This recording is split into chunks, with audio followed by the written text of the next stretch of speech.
Thank you. Thank you.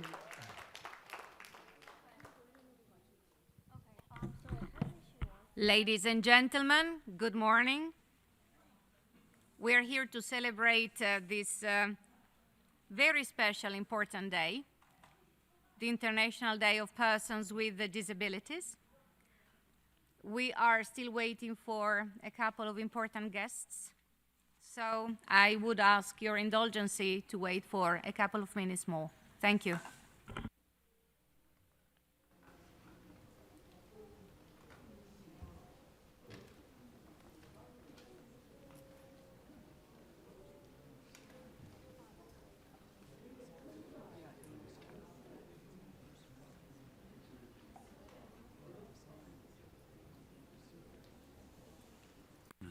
Yes.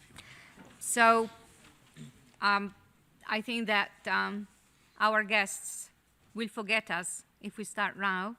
So to be able to follow the schedule, I would like to welcome you all, as I said, to this important day. In the year 2017, there are 1 billion and more persons with disabilities out of 7 billion in the world. And it's an honor for us to be here and bring their voices here, even the voices of those who cannot be sitting here. But we are giving voice to that 1 billion persons with disabilities around the world. The theme that we are going to be discussing throughout the day is transformation towards sustainable and resilient societies for all. And I would like to acknowledge the co-sponsors of the day, the Permanent Mission of Antigua and Barbuda. I saw the ambassador coming in a few minutes ago. Thank you very much. Bulgaria, who is chairing the bureau that organizes the Conference of the State Parties on the Convention on the Rights of Persons with Disabilities. Ecuador, always very close to our work and ready to support us. Thank you very much. We have also Germany, extremely attentive to the needs and the skills and abilities of persons with disabilities. Italy, well, my home country. Thank you very much. Allow me something personal here. Very active as well. Japan, always present, particularly when it comes to issues related to natural disaster, infrastructures, and making sure that people not only survive, but can really escape from major disasters. Thank you very much to Japan. New Zealand has shown throughout the years its support to the issue of persons with disabilities. The Republic of Korea, no words. They are tremendous supporters of this issue. Thank you very much. And the Republic of San Marino. It's a little mountain, apparently, of 33,000 people, but they are so active, particularly when it comes to promoting a tourism that is accessible and inclusive of all persons, as well as the European Community and the NGO Committee on Aging.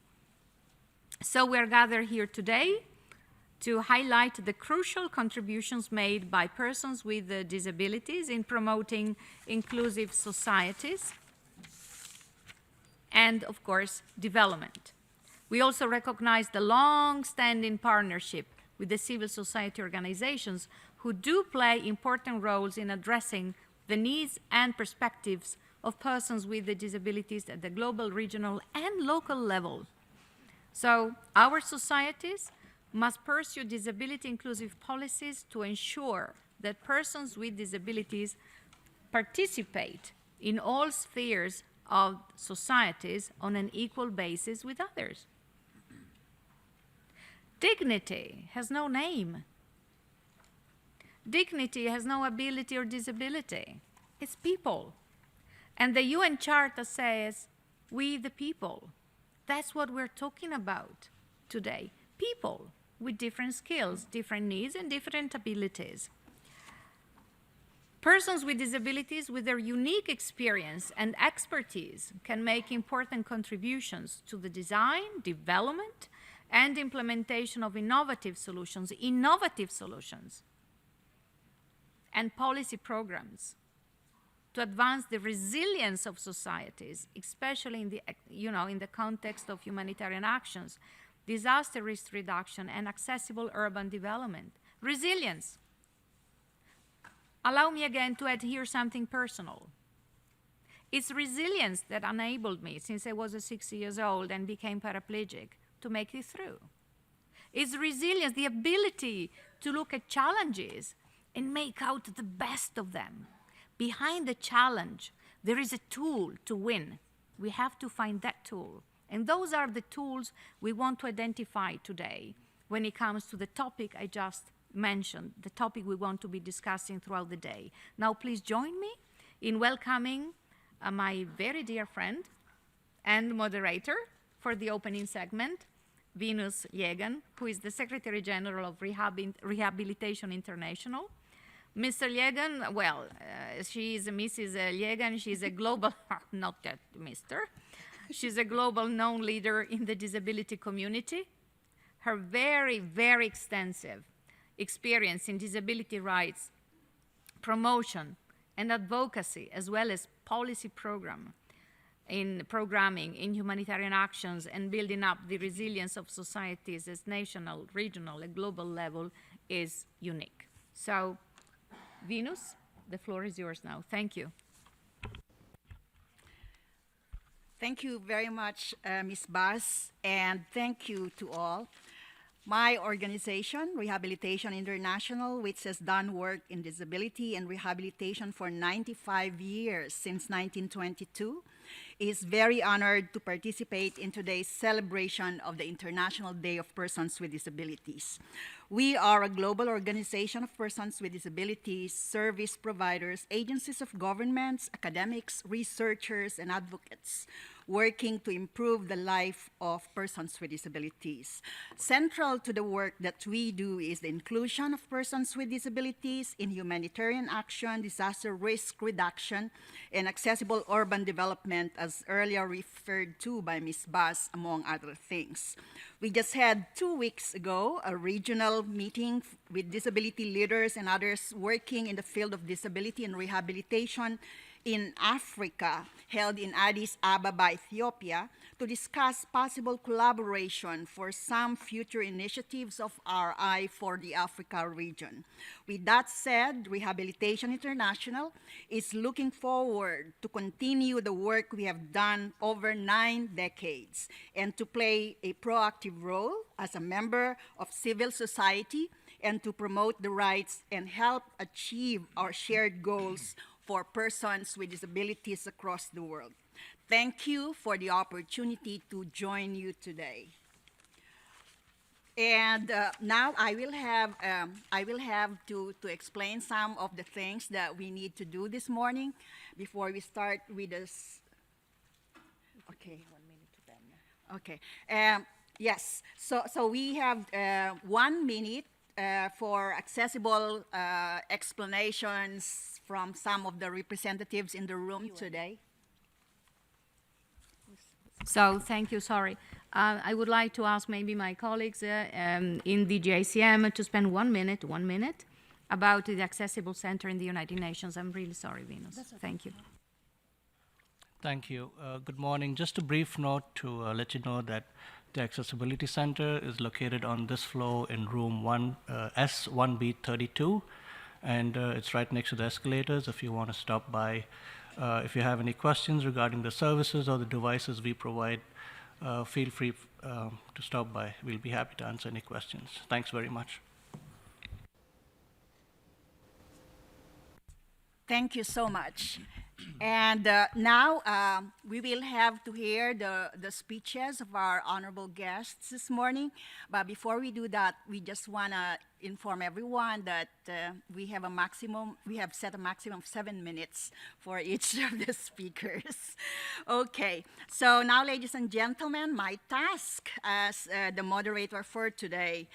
And let me inform you that the Secretary General, His Excellency, Mr. Antonio Guterres, is not able to join us for today's event due to his very tight schedule. The Secretary General's message on the International Day of Persons with Disabilities is available online, and copies are going to be made available at the back of the room.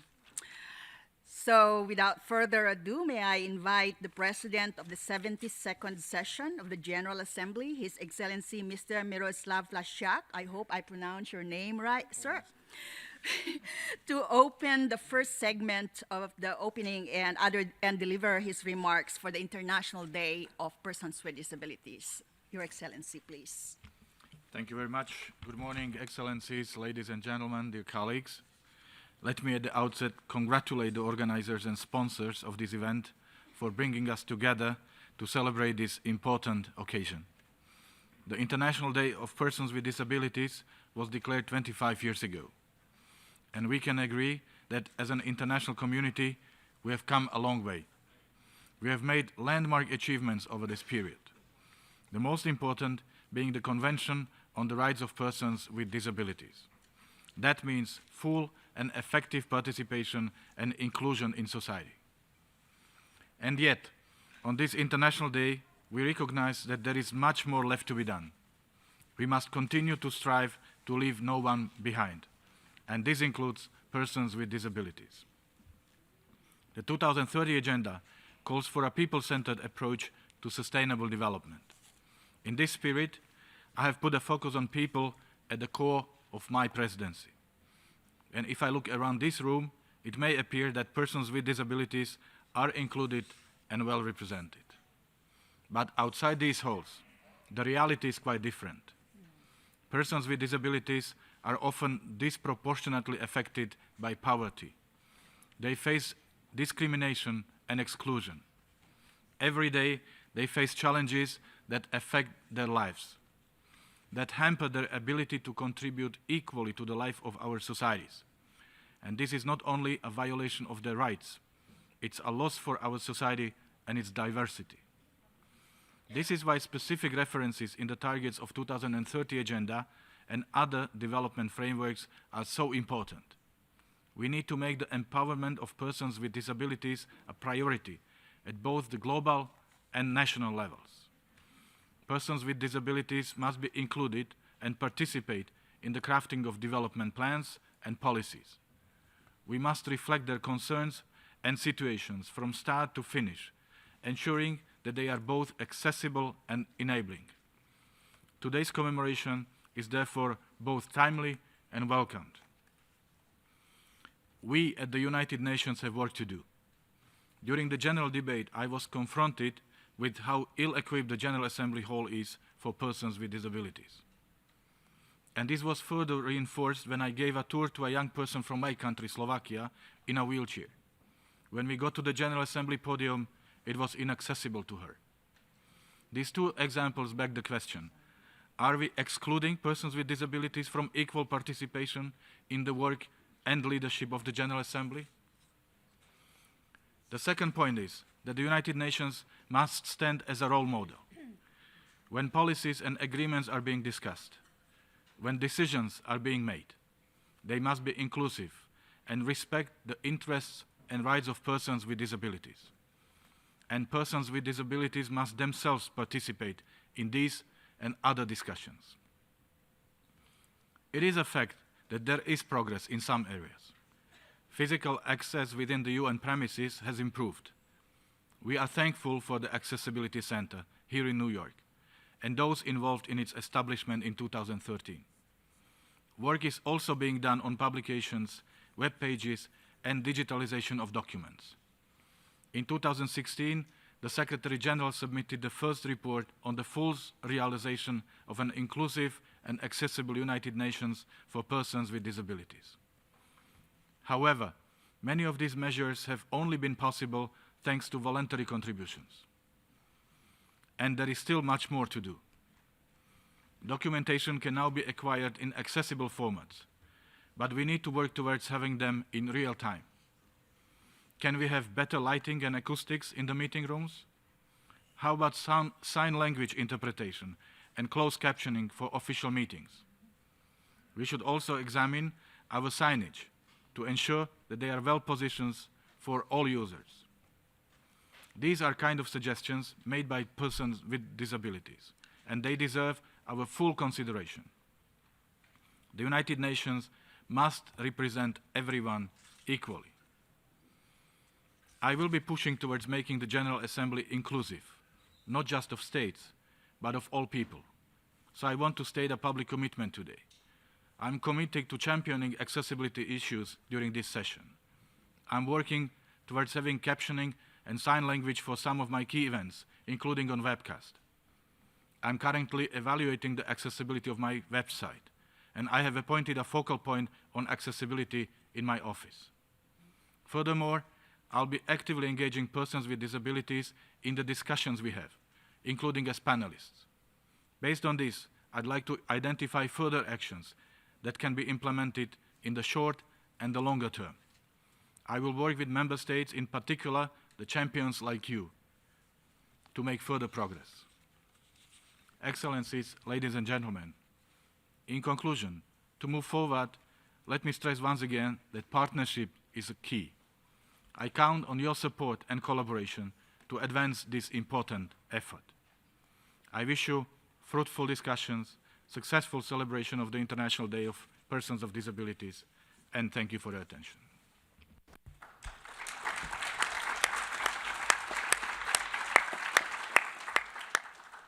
Thank you, Your Excellency, for your remarks. It is very heartwarming for persons with disabilities to know of your commitment to advance disability rights and equalize opportunity to all persons, including those with disabilities, plus the assurance that more can be expected in terms of proactive action towards the realization and enjoyment of the rights of persons with disabilities, 1 billion of us across the world. Thank you very much, sir. So now may I invite His Excellency Mr. Gorgi Panayotov, Permanent Representative of Bulgaria and President of the Bureau for the Conference of States Parties on the Convention on the Rights of Persons with Disabilities, to review the progress made and to highlight contributions from the Conference of States Parties to the promotion of the rights of persons with disabilities and the implementation of the 2030 Agenda. Ambassador Panayotov, please. Thank you very much, Ms. Moderator. Excellencies, dear colleagues, distinguished guests, on today's important occasion, when we mark the International Day of Persons with Disabilities, I would like to encourage all of us to use this opportunity to reaffirm our strong commitment to the Convention on the Rights of Persons with Disabilities. As President of the Conference of the States Parties to the CRPD, I am determined to further advance the human rights of persons with disabilities and to promote the full implementation of the Convention. The CRPD is the first international human rights convention of the 21st century, and in the 11 years since its adoption, the CRPD has also become one of the most quickly and widely ratified of all the international human rights treaties, with 175 states parties already, including one organization, the European Union. Our mission is to turn the firm commitments of states parties to promoting the rights of persons with disabilities into concrete actions and tangible results on the ground, ensuring that persons with disabilities enjoy all human rights and are included in society on an equal basis with others. To overcome the social barriers associated with disabilities and build sustainable and resilient societies for all, a transformative and inclusive approach is required that involves persons with disabilities as equal partners in all relevant processes at national and global levels. If we are to achieve inclusive and accessible societies and the realization of the human rights of all, we need to promote a human rights-based approach focused on supported rather than substituted decision-making by ensuring that persons with disabilities, through their representative organizations, participate and are included in decision-making processes that impact their lives. Over the years, the Conference of States Parties has become one of the largest and most important global forums on the rights of persons with disabilities, where the fruitful partnership with civil society and organizations of persons with disabilities is realized setting the standard for how the UN, member states, and persons with disabilities implement the core principles of the CRPD. The conference serves as a useful platform for states parties to share experience and best practices for the implementation of the Convention through various peer strategies, which contribute also to increasing the number of ratifications along with other mechanisms, including the Universal Periodic Review of the Human Rights Council. I encourage these practices as invaluable to our shared goal of reaching universal ratification. With our 10th Conference of States Parties earlier this year, we started the second decade of the CRPD with the ambition to further strengthen the implementation of the Convention by involving more actively persons with disabilities and their representative organizations from the initial stages of preparation of the conference through formulating the topics to actively participating in the discussions at all levels, including as speakers and co-chairs of meetings. The roundtable discussions during this year's conference focused on some of the most pertinent issues for persons with disabilities related to the implementation of some of the major global agreements of the last couple of years, the 2030 Agenda for Sustainable Development, which for the first time has included and recognized persons with disabilities as agents of development, commitments in the humanitarian area and in the new urban agenda, the success of which would largely depend on how we engage persons with disabilities and take necessary action to empower them and ensure their full inclusion and participation. The conference explored the nexus between the rights of persons with disabilities and the ambition to build resilient societies, where no one is left behind, by promoting inclusive urban development and humanitarian action that takes into account the rights of the most vulnerable and marginalized in our societies. States parties reaffirmed the importance of the inclusion and active participation of persons with disabilities and their representative organizations in the design, implementation, coordination, monitoring, and evaluation of all relevant policies and programs, including in the areas of humanitarian and emergency action, disaster preparedness and response, and urban development. As we are now entering the final and crucial stage of the elaboration of the two global compacts for migration and on refugees, respectively, and considering the number of persons with disabilities among those on the move, particularly among those forcibly displaced by conflict and disaster, I find it imperative for us, as states parties to the CRPD, and for the international community in general, to reaffirm its commitment to the rights of persons with disabilities in the process of negotiations and consultations toward the adoption of those global agreements of paramount importance. Thank you for your attention.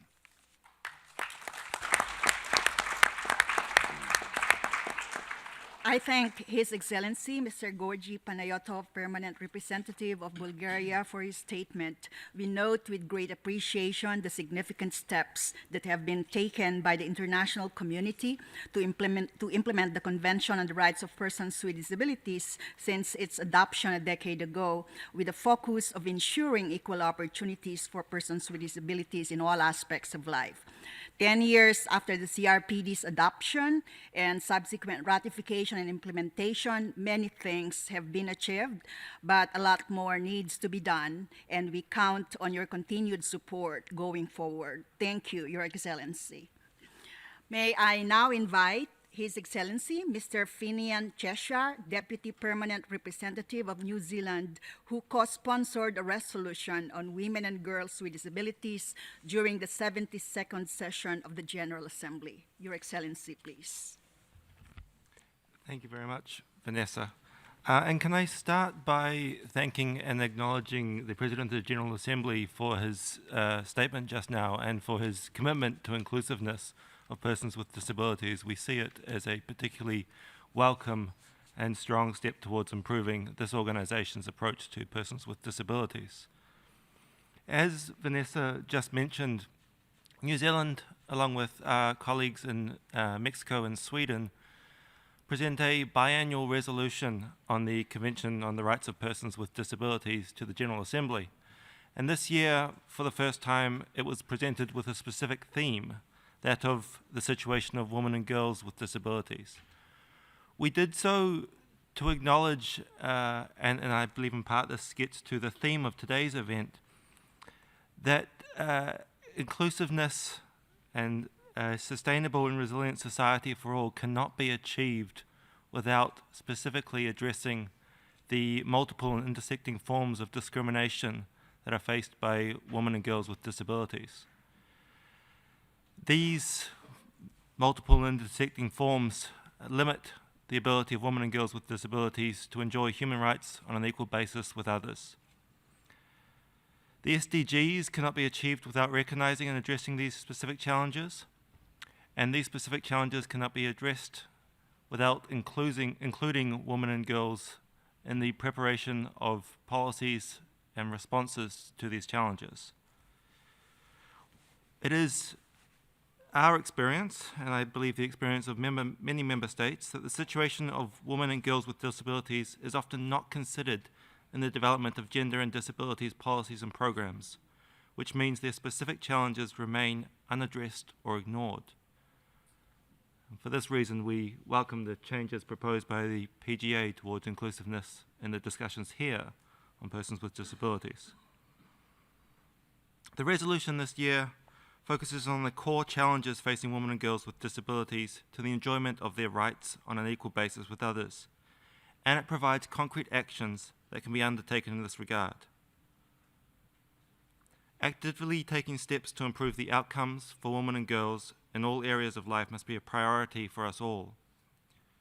In particular, there is an urgent need to implement legislation, policies, and programs aimed at ensuring women and girls with disabilities have equal access to education and employment, access to healthcare services, including sexual and reproductive health, as well as access to justice and equal recognition before the law on an equal basis with others. Article 4.3 of the CRPD is critical to realizing today's themes, that best practices should be aimed at removing barriers and actively involving women and girls through their representative organizations in the discussions so that their perspectives are incorporated in the development of any policies and practices. We have in New Zealand begun to make small steps towards this, but we recognize that, as for all member states, it is an ongoing process. And for that reason, we welcome this events like it, and the regular opportunity to discuss these issues as a community here at the United Nations. I should emphasize that accessibility as a precondition for the full and effective participation of persons with disabilities is not limited to access to the physical environment, but also includes the provision of information in accessible and alternative formats, an issue addressed again in this morning's discussions already. One particular issue that I want to highlight as I end my short comments here is that the collection of disaggregated data is critical to ensuring that no one is left behind in the implementation of Agenda 2030. The collection of quality data is fundamental in developing evidence-based programs that can meaningfully address multiple and intersecting forms of discrimination. Without this, women and girls with disabilities risk being left behind or ignored. Thank you.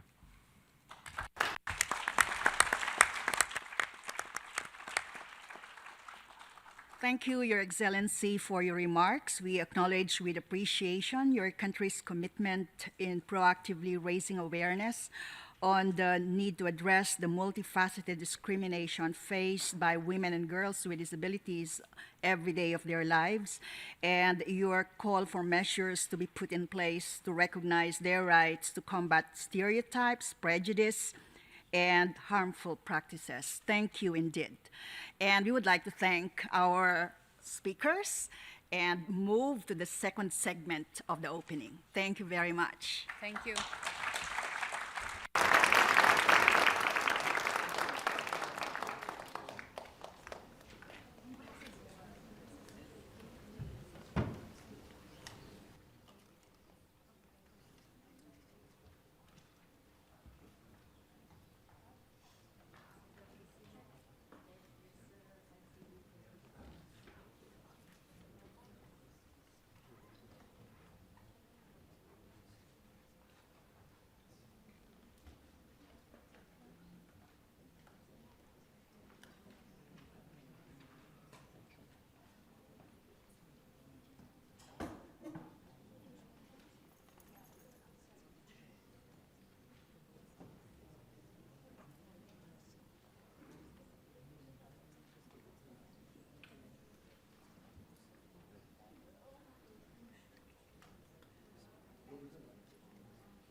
Welcome back, ladies and gentlemen. I am pleased to open the second segment of the opening for the 2017 International Day of Persons with Disabilities.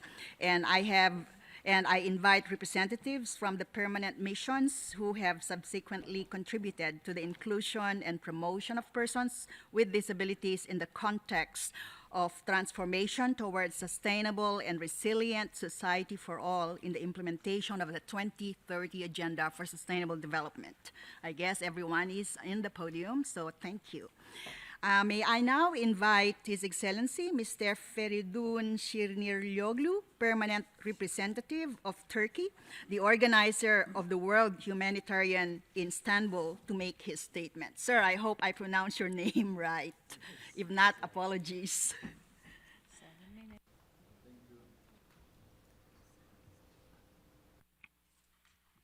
Thank you, Excellencies, distinguished participants. I would like to join others in thanking UN Department of Economic and Social Affairs for organizing today's event on the occasion of the International Day of Persons with Disabilities. I hope that today's discussions will yield a valuable opportunity for fruitful deliberations on the promotion and protection of the rights of people with disabilities.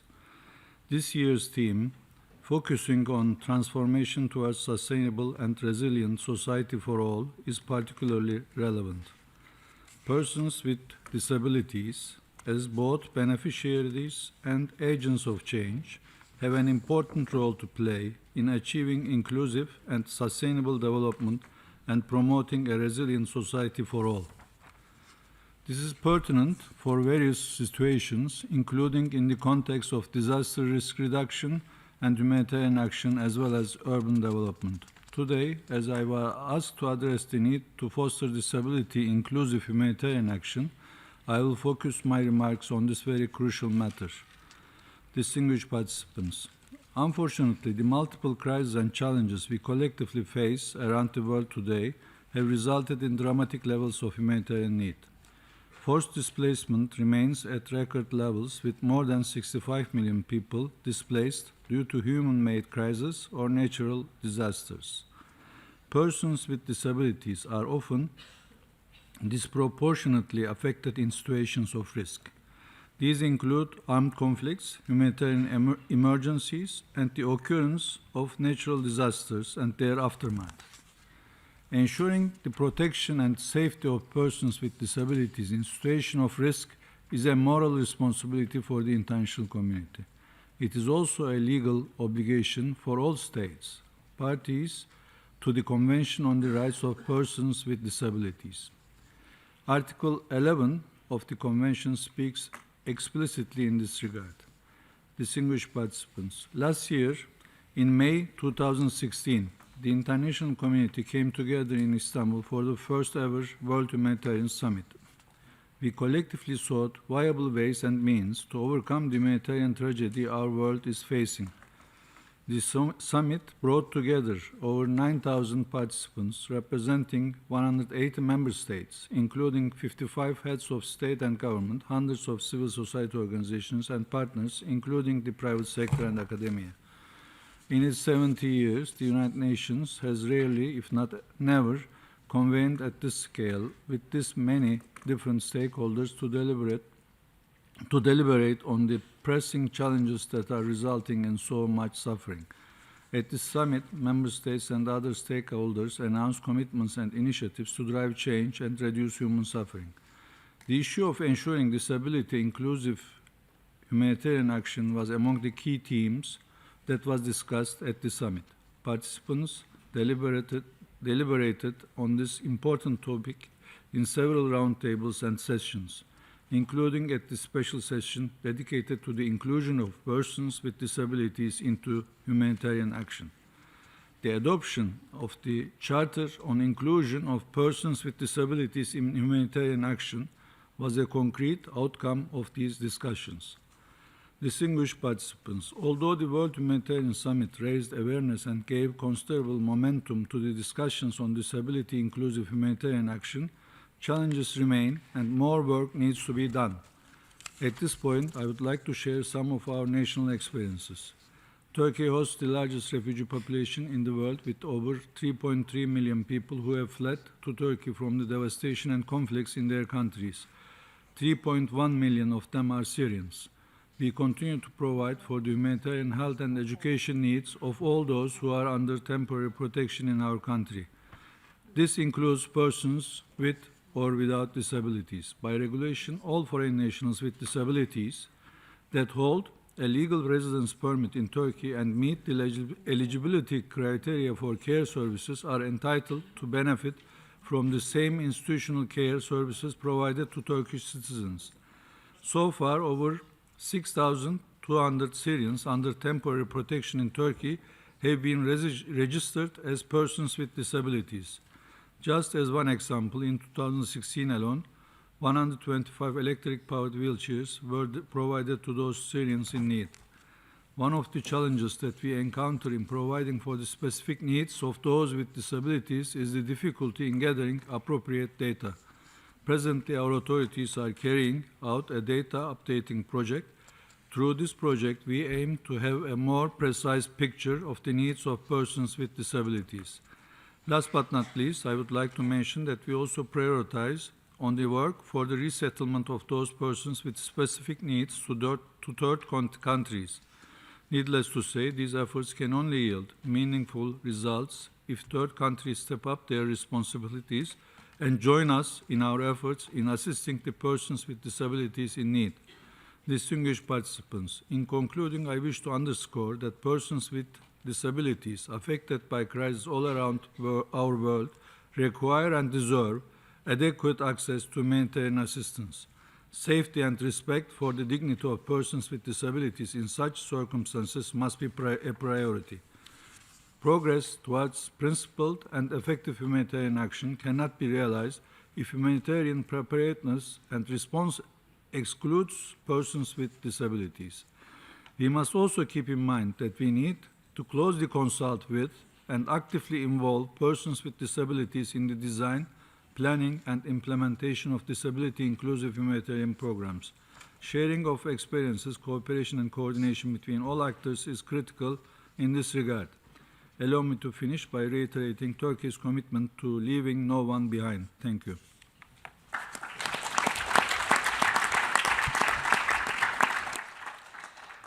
Thank you, Your Excellency, for your statement.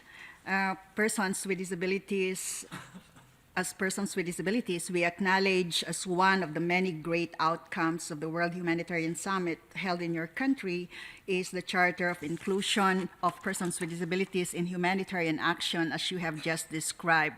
But we would also want to stress the fact that accessibility, humanitarian action, and urban infrastructure for all is for all, not only for persons with disabilities, but also for those people who acquire disabilities due to natural disasters and human causes. So thank you so much, and we appreciate your statement.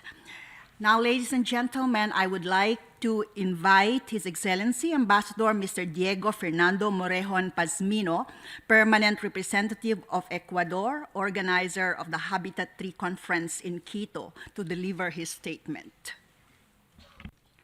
Thank you, Madam Chair. I would like to join to congratulate you and DESA, and Daniela Vaz and DESA, for organizing this meeting. Dear colleagues, thank you for being here. I would like to recognize too the presence of Ambassador Luis Gallegos. He is the former permanent representative of Ecuador. He's a special person who's dealing with the convention as a frame, as a concept, and in the action. So I'm very glad to see my colleague and friend here in this meeting. Dear friend and colleagues on the table, I would like to join the statement from Mr.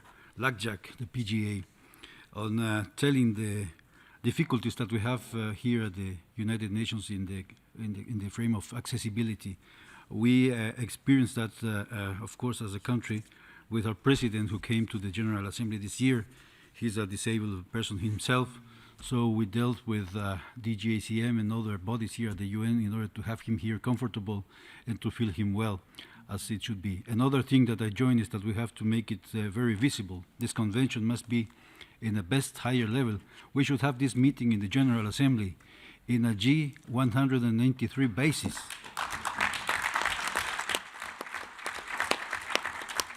We have to go along with that to reach this thing. It's a global problem. Since 1992, the International Day of Persons with Disabilities is marked annually around the world on December the 3rd to promote awareness and mobilize support for critical issues pertaining to the inclusion of persons with disabilities in society and development. The joint effort of the international community in the promotion and protection of their rights has proven fruitful, and several landmarks have been reached since then.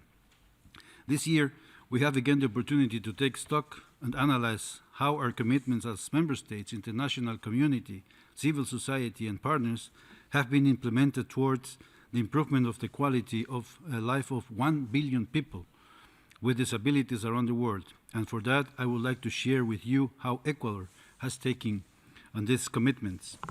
As hosts of the United Nations Conference on Housing and Sustainable Urban Development, Habitat 3, which took place in Quito, Ecuador in October 2016, I have been asked to share our experiences and best practices of a disability-inclusive urban agenda, but if you allow me, I will briefly refer to how the transformation towards sustainable and resilient society for all took place in my country.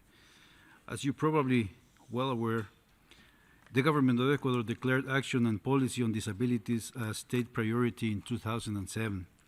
When our current president and then vice president took office, himself a person with a disability, President Lenín Moreno, decided to launch a mission called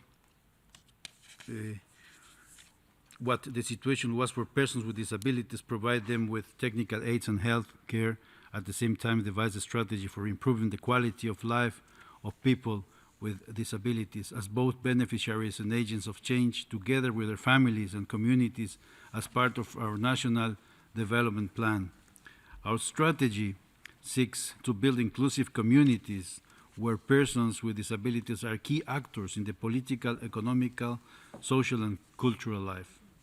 The challenge then was to develop a plan for persons with disabilities because everything was needed and everything was to be done, as persons with disabilities had been the poorest of the poor, the most marginalized. Today, the efforts under our current administration have evolved to what we call Plan Toda una Vida, which is a comprehensive plan that has the human being as its center from the time of birth until death, with a special focus in priority groups, including persons with disabilities, with the main goal of providing equal access and opportunities for our citizens to their life, of course. More specific initiatives includes the relaunching of the so-called plan mission Manuela Espejo, that has just started brigades to visit every corner of Ecuador to re-evaluate the situation of persons with disabilities in Ecuador and fine-tune our national disability plan and the urban development programs Casa para Todos, or House for All, and the program Juntos por Ti, Together for You. The first one seeks to guarantee accessible, affordable housing for all, and the latter was developed specifically for persons with disabilities and their families who were affected by the earthquake that struck our coast in 2016. What I would like to highlight today, and in reference to the topic I was asked to address, is that all this is being done in an inclusive, participatory process. Built environment, ICTs, mobility, and transport have been done through consultative committees with representatives from the government, national and local industry, academia, experts, end users, following the call of nothing about is without us. Nothing about us is without us. We have also started a pilot project for training accessible tourism and have developed an accessible tourism national guide. I want to make a special emphasis on the new urban agenda, as it is our shared vision of what some national and local governments call the right to the city, as a principle to guarantee the enjoyment of human rights and fundamental freedoms to decent housing and full access to public spaces, promoting democratic values of peace and justice. We still have great challenges ahead of us to work towards an inclusive society, promoting and protecting the rights of persons with disabilities and their full inclusion in societies that are truly societies for all, and we hope that we can continue to address those challenges together. In that regard, I reiterate the commitment of the government of Ecuador to continue promoting and developing adequate measures that facilitate the access of persons with disabilities on an equal basis with everyone to the spaces of the cities, in particular public spaces, transportation services, housing, education and health, communication and technologies, as well as other public services, leaving no one behind, but furthermore, putting forward those who need it the most. I thank you very much for your attention.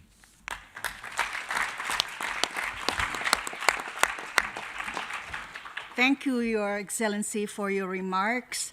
Urbanization is a major driver of development and poverty reduction, particularly in the context of persons with disabilities. The lack of access impedes our participation, which contributes greatly to our marginalization. We hope that the commitment of the international community to advance accessibility and mainstream disability in development, which are among the commitments made during Habitat 3, which was sponsored by your country, will finally enable persons with disabilities to live better quality lives and for us to be able to enjoy our rights on equal basis with others. Thank you very much, sir. Now, I wish to invite His Excellency Ambassador Mr. Toshiya Hishino, Deputy Permanent Representative of Japan, organizer of the 3rd UN World Conference on Disaster Risk Reduction in Sendai, to deliver his statement. Thank you, Madam Chair, Ms. Venus Yegan, and ladies and gentlemen. It is my great honor to deliver this opening statement as a co-sponsor of this event commemorating the International Day of Persons with Disabilities. I wish to extend my appreciation to my fellow co-sponsors, the Department of Economic and Social Affairs, and all involved in the dedicated efforts to prepare this event. Today, we take up this very important subject of transformation towards sustainable and resilient society for all. And the resilience is required the most in time of disaster and crisis. And every year, 200 million people suffer and more than $100 billion are lost due to natural disasters. And we should realize that persons with disabilities face particular challenges in disaster situations. Multiple barriers exist for them to access necessary assistance. It is reported that the Great East Japan earthquake and tsunami in March 2011, the fatality rate of persons with disabilities was almost twice as high as the overall rate of affected residents.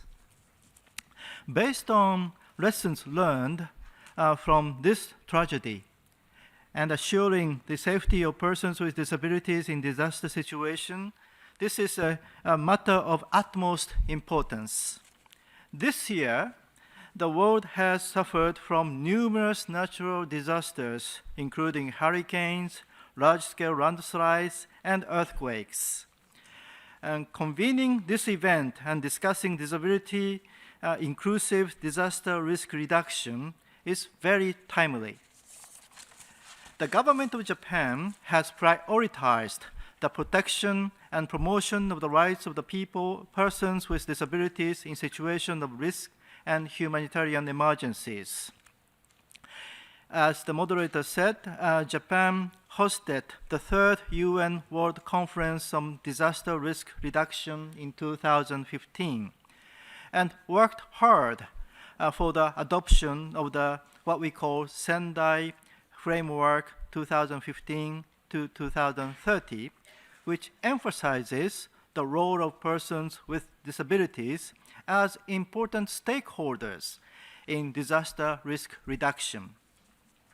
In April 2016, after the adoption of Sendai Framework, a magnitude 7.3 earthquake hit the Kyushu region in southwest Japan. I would like to introduce 3 examples of measures our country took for victims with disabilities. First, it normally takes 3 to 10 days for care workers to enter the affected area and provide necessary assistance. The government distributed a simple leaflet which included information on how to assist persons with disabilities to enable neighbors in their community to help themselves or help them. And second, getting appropriate and timely information is very important during disaster situation. The government therefore introduced some smartphone applications which use voice recognition technology and can work offline as communication tools for persons with auditory disabilities. Third, the government took into consideration the special needs of persons with disabilities when making guidelines for the operation of shelters and securing welfare, evacuation shelters, and toilets. It is important to be prepared for natural disasters in order to act quickly. Local governments are compiling a list of persons who cannot seek refuge by themselves during a disaster or when there is a risk of disaster, and sharing this information with relevant authorities. International cooperation, including technical assistance for developing countries in the area of disaster risk reduction, is another important element of the Sendai framework. In line with the 2030 Agenda for Sustainable Development, Japan has contributed to the effort of the international community to realize the right of the person with disabilities and the promotion of an equal and inclusive society. Now, I'd like to introduce two practical examples of Japan's contribution. First, like Japan, the Philippines are often hit by tropical storm. Japan has assisted municipal governments in the Philippines with including persons with disabilities when making a disaster reduction plan and mapping those who may need help during a disaster. This project enabled persons with disabilities to themselves contribute to assistance effort in a disaster situation. And second, I'd like to raise a case of Ecuador. Persons with disabilities are often excluded from access to TV broadcasting, which is a major source of information during disaster. So in Ecuador, Japan is now conducting a project on a deployment of accessible TVs for persons with visual and auditory disabilities. Article 11 of the Convention on the Rights of Persons with Disabilities stipulates that state parties shall take all necessary measures to ensure the protection and safety of persons with disabilities in situations of risk, humanitarian emergencies, and the occurrence of natural disasters. Realizing disability-inclusive disaster risk reduction is an important theme for the next decade of the convention.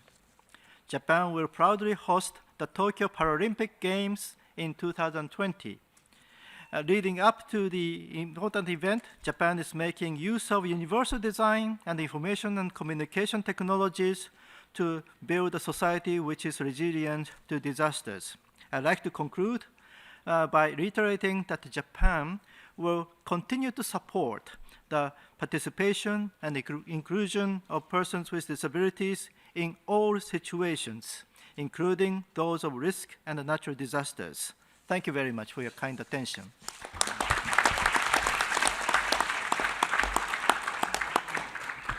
Thank you, Your Excellency, for your statement. We note with appreciation that the Sendai Framework for Disaster Risk Reduction had referenced disability directly and incorporated explicit recommendations towards a disability-accessible and inclusive environment not evident in previous similar initiatives.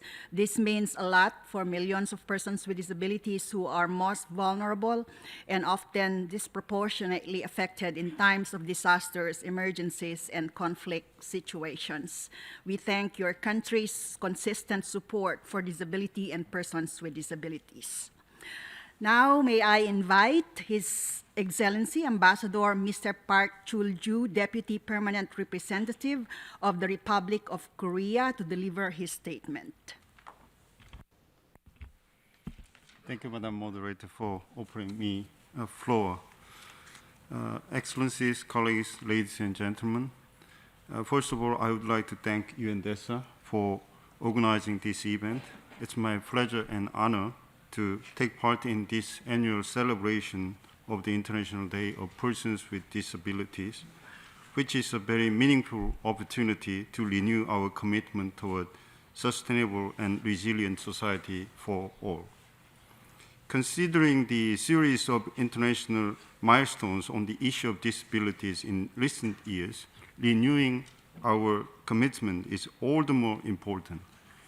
In addition to our foundational blueprints, including the Convention on the Rights of Persons with Disabilities and the 2030 Agenda for Sustainable Development, we now have specific references to disability in Sendai Framework for disaster risk reduction and new urban agenda. Many countries, including the Republic of Korea and the relevant humanitarian agencies, have also endorsed the Charter on Inclusion of Persons with Disability in Humanitarian Action launched in May 2016 in Istanbul. These recent developments have further elevated disability as an essential component in addressing disaster risk reduction, urban development, and humanitarian actions. As such, focus should now be placed on how to transform our commitment into concrete realities.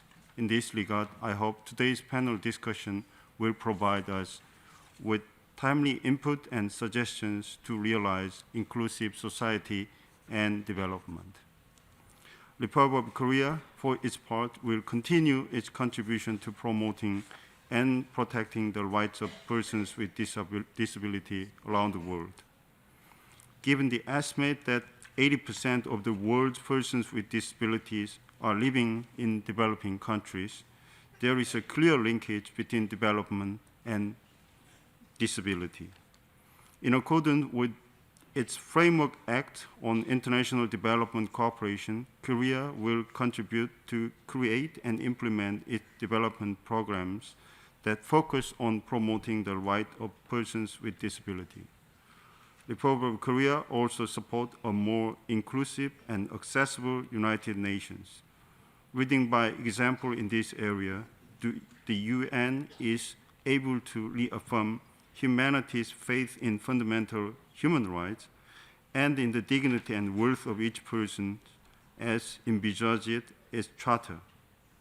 Stemming from this belief, the Republic of Korea, together with Antigua Barbuda, Brazil, Italy, Poland, and Tanzania, jointly tabled UN General Assembly Resolution 70/170 in 2015, entitled Towards the Full Realization of an Inclusive and Accessible United Nations for Persons with Disability.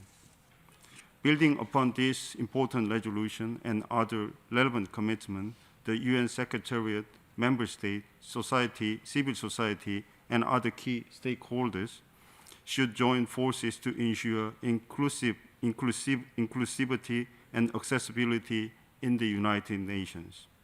Excellencies, colleagues, ladies and gentlemen, before closing, I would like to underscore the importance of realizing the potentials of persons with disabilities.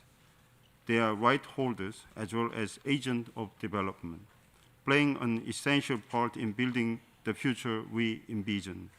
In this respect, the Republic of Korea attaches utmost importance to having a successful and peaceful Winter Paralympic Games from March 9 to 18 next year in Pyeongchang of my country.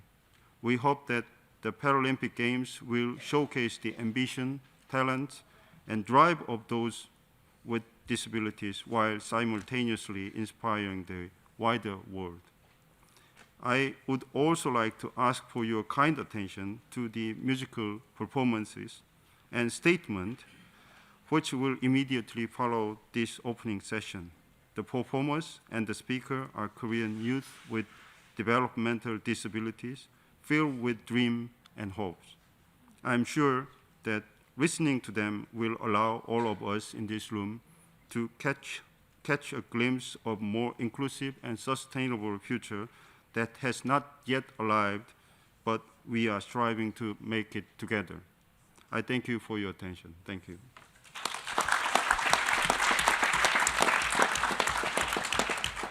Thank you, Your Excellency, for your statement. And we would like to thank Korea, the Republic of Korea, for having given a generous contribution to establish the Accessible Center or Accessibility Center here in the United Nations. They also sponsored the resolution on making the UN premises accessible, as has been mentioned. And in a more recent resolution supported on sports, they supported the inclusion of Paralympics for persons with disabilities. Thank you very much indeed. And last but not least, may I now request Ms. Penny Hartin, Chief Executive Officer of the World Blind Union, as representative of civil society organizations, to deliver her statement. Ms. Hartin, please. Thank you. Your Excellencies, ladies and gentlemen, it is truly an honor for me to address you this morning at these opening ceremonies to commemorate the International Day for Persons with Disabilities. While I am here representing the World Blind Union, I also note that WBU is a founding core member of the International Disability Alliance, and we strongly believe in the importance of working together with other disabled persons organizations to achieve more inclusive, sustainable, and resilient societies. Indeed, it is through partnership and collaboration that we have achieved so much over the past years. Working together, we achieve the UN CRPD and disability inclusion in such global development agendas as the 2030 Agenda for Sustainable Development, the New Urban Agenda, and the Sendai Framework on Disaster Risk Reduction. Moreover, our success in advocating for the adoption of the Marrakesh Treaty to facilitate access to published works for persons who are blind, visually impaired, or otherwise print disabled illustrates how collaboration and advocacy for a common cause can result in international policy that can make a tangible difference for hundreds of millions of people with print disabilities. While these international instruments are important and helpful in confirming the imperative for inclusion of persons with disabilities in all aspects of society, they can only truly make a difference if they are fully embraced at the international, regional, national, and community levels through strong implementation and monitoring processes. The Marrakesh Treaty, for example, has now been ratified by 33 countries, which is very encouraging, and I want them all next year. However, unless the treaty is implemented through copyright legislation that reflects its spirit, it will miss the opportunity to actually make books accessible and available for people who are blind and print disabled. Similarly, if implementation and monitoring strategies for the SDGs do not include data disaggregation by disability as part of those strategies, then we will not be able to measure the impact that their implementation is having on the lives of people with disabilities. A key aspect in transforming societies to be sustainable and resilient for all is harnessing technology as a key driver and tool for such transformation. Technological advances have contributed enormously to enhancing education, employment, and community participation for all people with disabilities, and particularly for those of us who are blind or partially sighted, who benefit from more immediate and cost-effective access to Braille, document reading, wayfinding, and so forth. Personally, I probably have 10 apps on my iPhone that replace 10 different devices I used to carry around or have in my home. So technology has the opportunity to truly make a difference for independence and inclusion.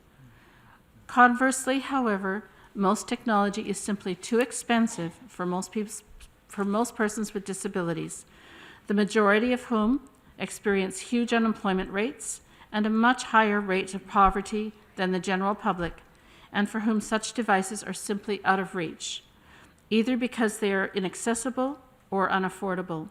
So technology can offer a promise of increased inclusion, but only if we find ways to make it accessible and affordable.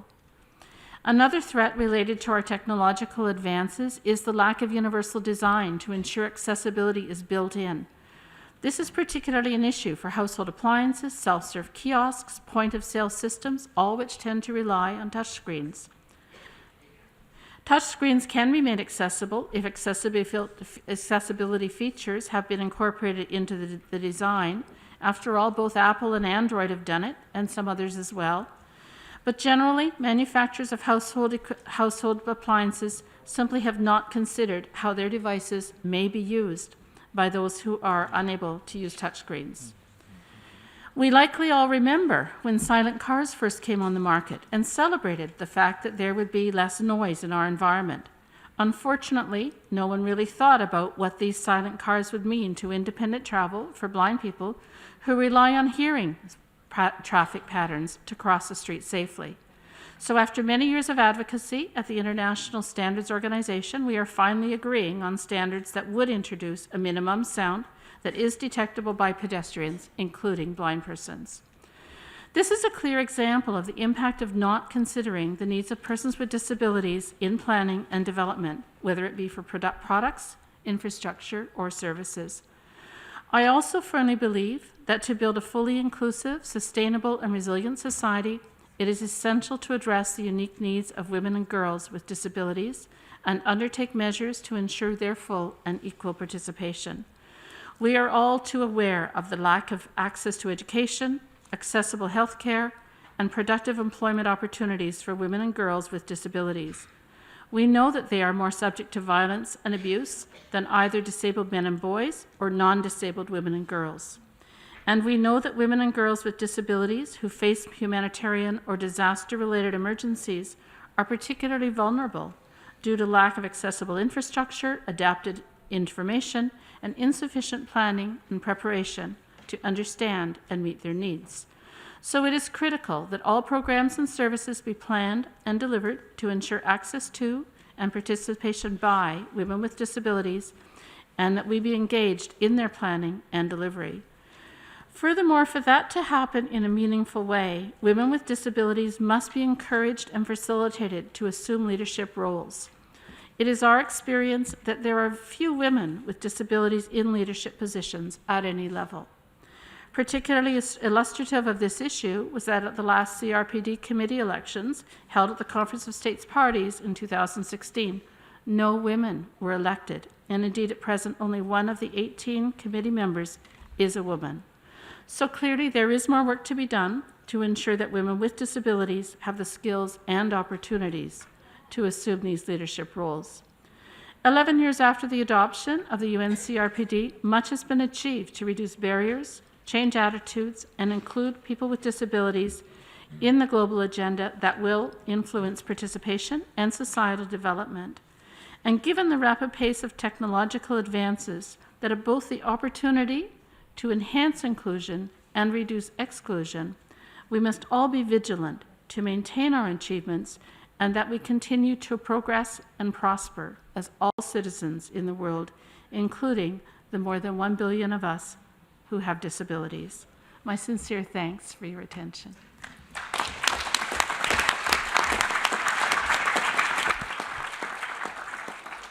Thank you, Ms. Hartin, for your statement. On behalf of civil society, our collaborative work is important to realize our shared goals. World Blind Union, the International Disability Alliance, and many others contribute to ensuring that we will never be left behind again as the work to advance the Agenda 2030 continues at various levels. So at this juncture, I would like to thank our distinguished speakers, and that's it. That's the end of the opening segment. Thank you very much, ladies and gentlemen.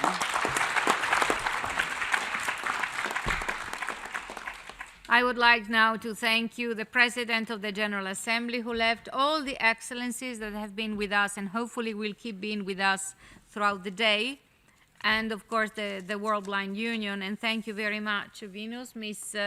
Liegan. It was extraordinary to have you here as usual. we can feel the vibes in the room. So thank you very much for celebrating with us the International Day of Persons with Disabilities in the year 2017. By the way, I am Daniela Bass, and I am the Director of the Division for Social Policy and Development in the Department of Economic and Social Affairs. And the division, on behalf of the department, houses the focal points for the whole United Nations system on youth, aging, indigenous peoples, family, and persons with disabilities. So I'm very proud to be here and very honored somehow to contribute to the day. I would like just to mention this before we have the pleasure of benefiting of some entertainment, as it has been already announced. I would like to inform you that throughout the day, in the afternoon, we will keep talking about resilience, and we are going to talk about building the future societies, the societies we want. There will be a dialogue between the private and the public sector, and the second part of the afternoon will be discussing about the role of tourism. It's a major industry, and how tourism can contribute actually through infrastructures, etc., to make sure that the cities where tourism takes place and the urban areas where tourism takes place are well structured and organized to welcome everybody, and by contributing to have good infrastructures and much more than that. You will see what's going to happen, or hear what's going to happen in the afternoon. We make sure that the societies can be also resilient in case of natural disasters, and much more than that. So you're most welcome to be part of the other events we have planned throughout the day. I would like to invite you to join us now and watch a short video which is entitled "A Missing Link: Transporting Children with Disabilities to School." I went through that 50 years ago, so I'm very, very interested to see what they're showing here, and if it somehow relates to my personal experience as well. But besides that, what matters is that this has been prepared by Access Exchange International. And it's produced by the Broadcast and Electronic Communication Arts Department of San Francisco State University. And this is a gift to the cause of enabling children with disabilities to get to school in developing countries. Thanks again to all the panelists, and now let's watch this 5-minute video. Es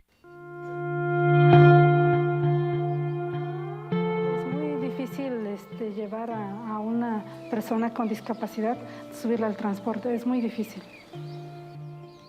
Sí, hay muchos niños aquí en la comunidad que le hace falta ir a la escuela, pero no los lleva porque no tienen con qué pagar para el transporte de ir a la escuela. Pues sería bueno que hubiera un transporte especialmente para las personas con discapacidad, para que fuese un poco más fácil su trayecto.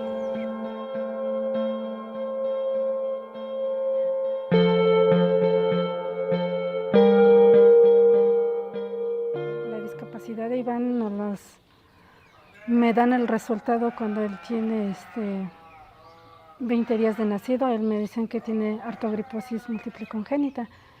Mi hijo se llama Roque Mateo Hernández. Está difícil porque ahorita yo le doy gracias a Dios que mi hijo ya camina, ya todo. Pues de repente cuando él cayó ya no se pudo mover, ya no se paraba. Se llama Diego Fernando Bautista Vélez. A veces lo llevo una semana, una vez a la semana, a veces no lo llevo, falta el recurso. Mi hija se llama Mayrani Yemilet Vázquez García y tiene microcefalia con atrofia cerebral. Relacionado al transporte que utilizan los alumnos, muchos de ellos utilizan los colectivos, que son las combis que los traen desde su casa para acá y viceversa. Algunos se trasladan en taxi, algunos de ellos tienen que hacer el traslado caminando. Aquí no hay transporte especializado para transportar a los discapacitados. Gracias a la silla eléctrica que me desplazo desde mi casa hasta la escuela, más o menos un recorrido de 20 minutos. Yo conocí a Iván cuando tuvo problemas así en subirse así en su silla de ruedas, la rampa tenía problemas, entonces yo le ayudé. Sí hay banqueta, pero no están aptas para que camine la silla eléctrica, entonces tenemos que caminar sobre la carretera.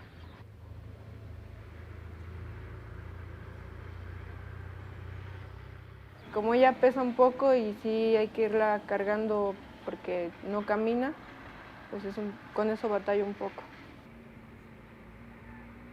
Yo llego a la escuela con mi bicicleta. En la mañana sí llevo a terapias y luego ya se va a la escuela. Pero sí me da miedo porque a veces va y no sé qué se puede hacer. Yo creo que está un 40% de alumnos que tienen que quedarse en casa por falta de la economía, del traslado de otras partes, ¿verdad? De aquí, de mi casa salgo a esperar el taxi. Y si no está el taxi, pues nos esperamos como media hora todavía. Aš limpia mastom y para hacer manjuigas para hacer taxi, pues una que más tomi y pues Sí, me gustaría ya ver grande a mi hijo, ya verlo ahí, está enfrente de mí, que estuviera ahí. Que si no, quisiera que me apoyara en eso.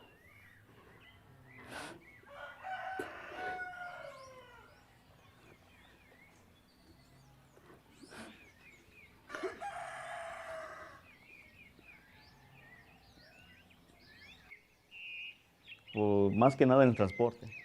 El transporte es el que le hace falta a los niños. Que haya un transporte especializado con rampa para que él pueda hacerse independiente, que ya no dependa de mí, sino que sea ya él que vaya y que venga a donde él guste. Yo quiero ser programador porque me llama la atención, aunque piensen los demás que eso es imposible. Para mí no existe lo imposible. Pues para mí me da gusto de que él le da ganas de salir adelante. Sí, es importante que nos ayudara con un transporte para los niños discapacitados, que vayan a la escuela, que despierten más, porque es bien inteligentes, más inteligentes ellos. Hay muchos discapacitados que realmente necesitan ayuda, que realmente están apartados de la civilización, que ellos quisieran que alguien les dijera, ¿sabes qué? Este es tu sueño, vamos a hacerlo. Es difícil al principio tener un hijo especial. En mi caso yo dije, yo quiero tener un hijo, pero uno nunca sabe cómo va a venir el hijo. Pero si yo decidí tener un hijo, yo lo acepté, yo dije, Dios mío, si me lo vas a dejar como bien, déjame. Yo voy a cuidar de él, yo no me voy a separar de él, yo voy a hacer todo lo posible por él. Pues yo lo que quiero es que mi hijo logre su sueño.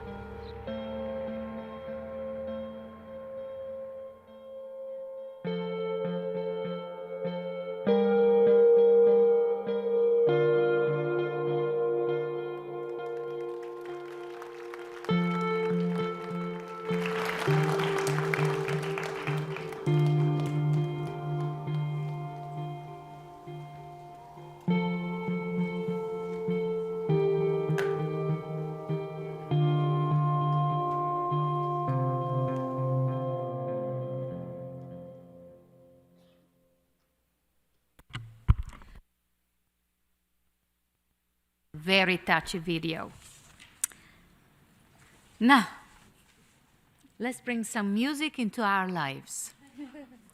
And I would like to welcome 4 talented musicians from the Republic of Korea to the stage.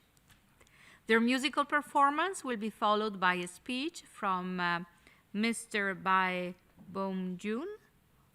The performers were invited by the Permanent Mission of the Republic of Korea, and they are the Special Olympics Korea Ensemble, which consists, as I said, of 4 artists with the developmental disabilities, as already mentioned by the deputy earlier on. There is the flutist. My gosh, they really want to try me with these names that I'm so sorry, I'm not going to pronounce nicely. So the flutist is Kang Song-kang. The cellist is Park Se-jun. The clarinetist is Yo Seong-job. Somebody has to help me, I'm so sorry. And the tenor is, which we already had the pleasure of hearing earlier on at the beginning of this, of the opening of this day, is Yo Young-jun. So please join me in welcoming them with a warm applause.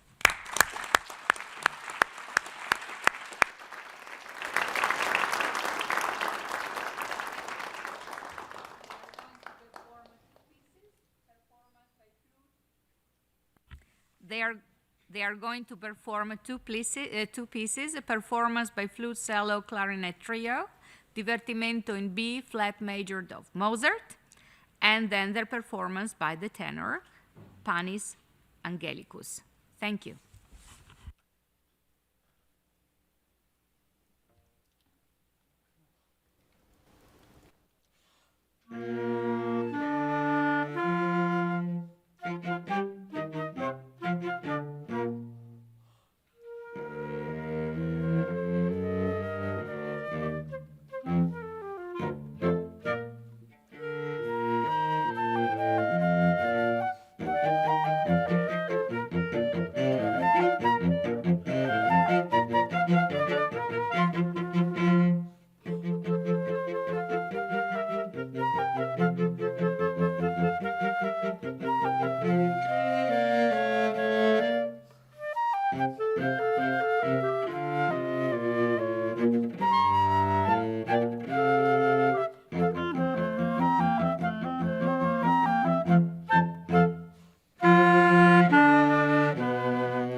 I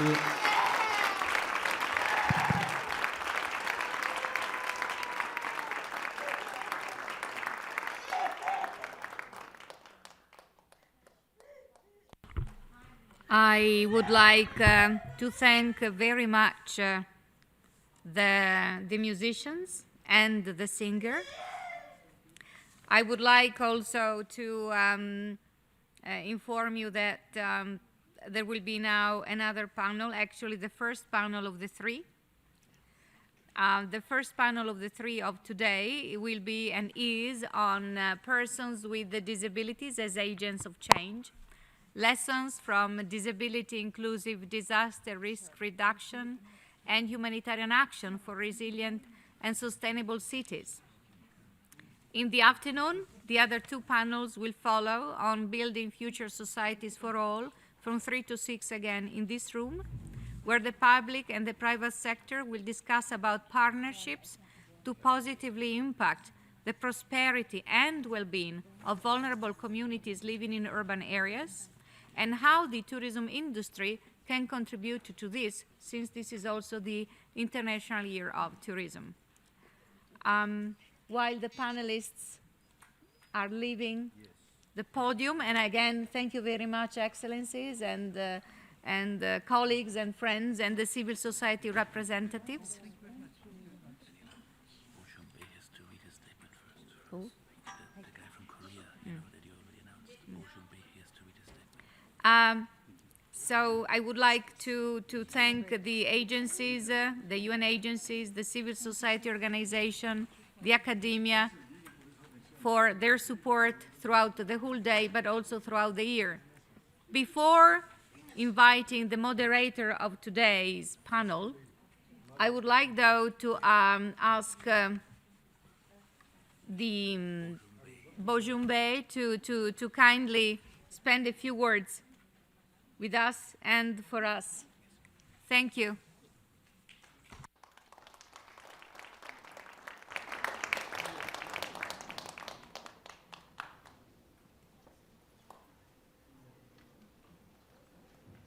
While waiting for him to come to the podium, after his few comments, 2 videos will follow, and then the panel will start.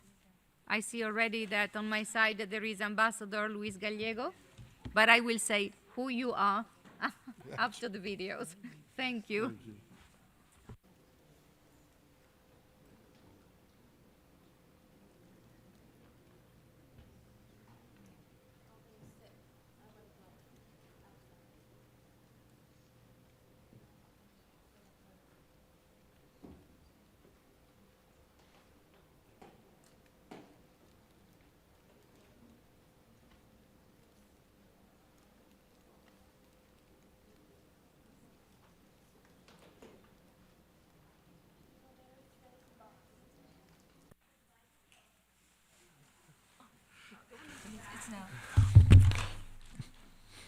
Ladies and gentlemen, how are you?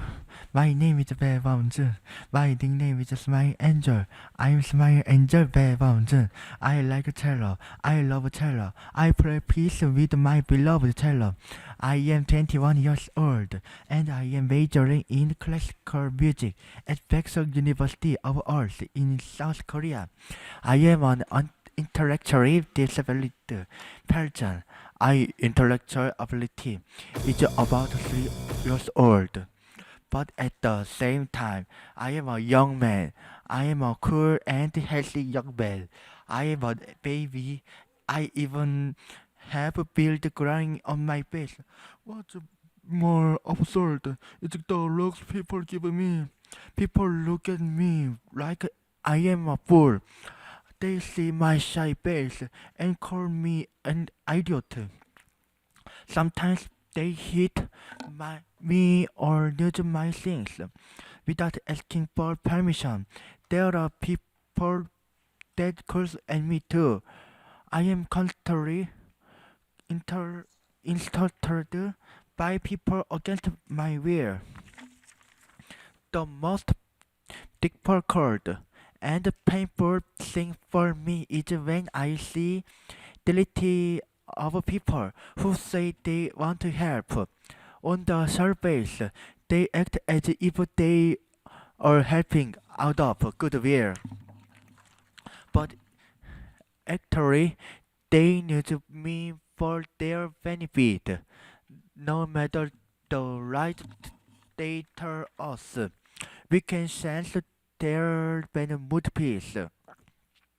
People like that exploit our time and later, and if we do not do as they tell us, send train us to use violence against us and take away our jobs. I have gotten hit by strangers on the street. If strangers act you for no reason, would you would be afraid to go out, would you not? I am almost got kidnapped 3 times in the daytime ever since. I cannot go out alone. My mom always comes with me wherever I go. I want my mom to live long and healthy. Everybody is kind to me when I am with mom, when I am alone, except for a few people who are nice to me. Most people tease and try to bury me. It is scary. Here I have something to say. People with intellectual disabilities are not babies. People with intellectual disabilities are not toys. People with intellectual disabilities are not disposable products that is used and discarded and needed. I have an intellectual disability, but I am a person. Before I am one of them. Those things you had and avoid are things that you had and wish to avoid as well. No one likes to be ignored or ridiculed. We all want to be loved and recognized. It's the same for us, except we need your patience. I may speak slow and my actions may be slow, but if you will wait, I can show you more possibilities. Will you give us your patience? Then I can show you my happy smile, which turn will bring a smile upon your face as well. And finally, Pyeongchang Olympics will be an Olympics.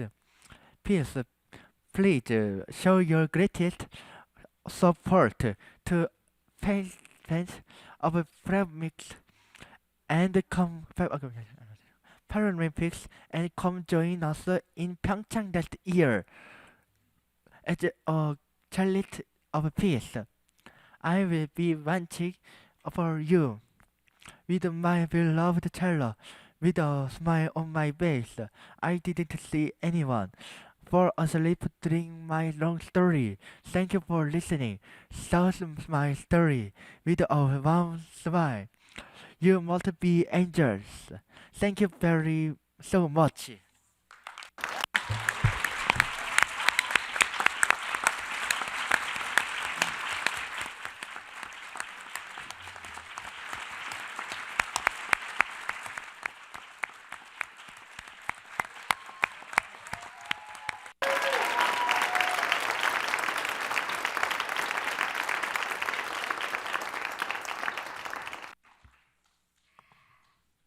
Thank you, Bohm June. You brought a smile on our faces. Thank you to your smile.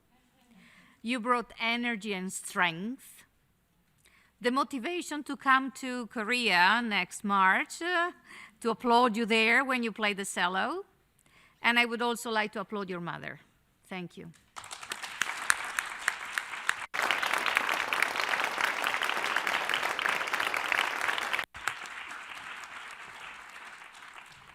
So now join me to watch 2 short videos that are highlighting persons with disabilities as agents of change in society and in development.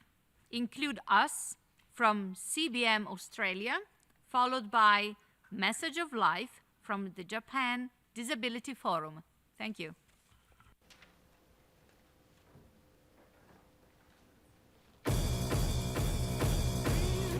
With a disability and I live in poverty, my experience in discrimination is compounded.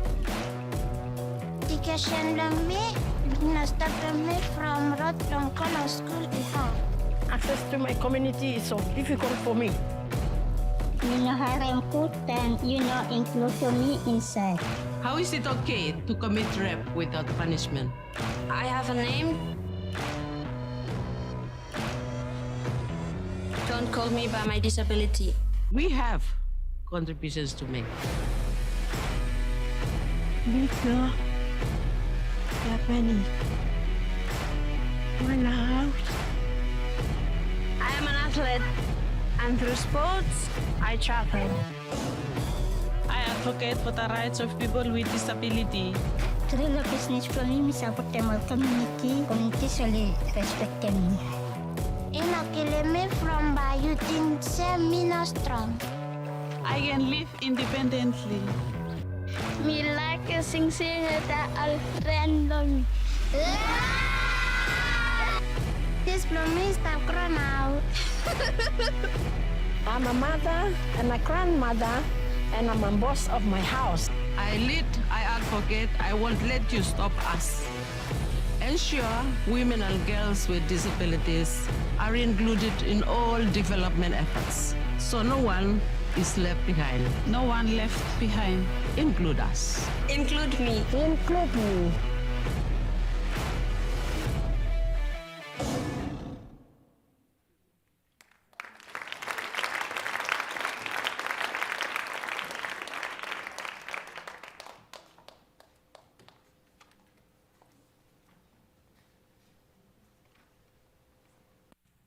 Developmental disorder, psychiatric disorder, visual impairment, intellectual disability, orthopedic impairment, hearing impairment, deafblindness, internal disorder.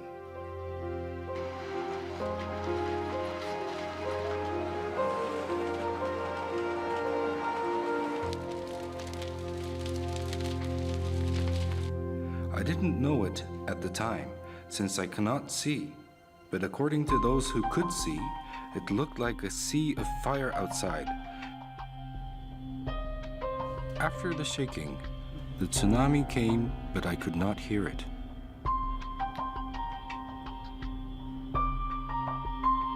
I'm giving up. Let me go now. It is reported that in that earthquake, the mortality rate of disabled persons was twice that of the general victim population.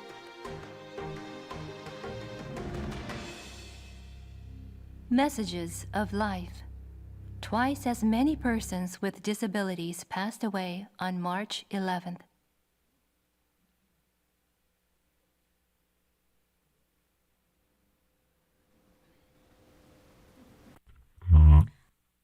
I don't feel like applauding, honestly, but I would like to applaud to the producers that made an amazing, amazing small documentary.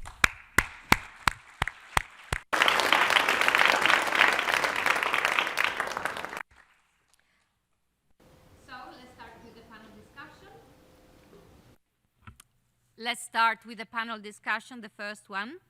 Persons with disabilities as agents of change, lessons from disability inclusive disaster risk reduction and humanitarian action for resilient and sustainable cities. I see the panelists already sitting on the podium, and I welcome Mr. Ambassador Luis Gallegos. Ambassador Gallegos was the chairman of the ad hoc committee on a comprehensive and integral international convention on the protection and promotion of the rights of persons with disabilities as well as their dignity from 2002 to 2005, has been also serving as the chair of the Board of Trustees of the Global Initiative for Inclusive ICTs. Ambassador Gallegos, with his comprehensive and extensive experience in the field of disability, has greatly contributed to the promotion of the rights of persons with disabilities and the transformation of societies into resilient, inclusive, and sustainable ones. Thank you. Thank you very much, Daniela. I have to thank you because she's a good friend of mine.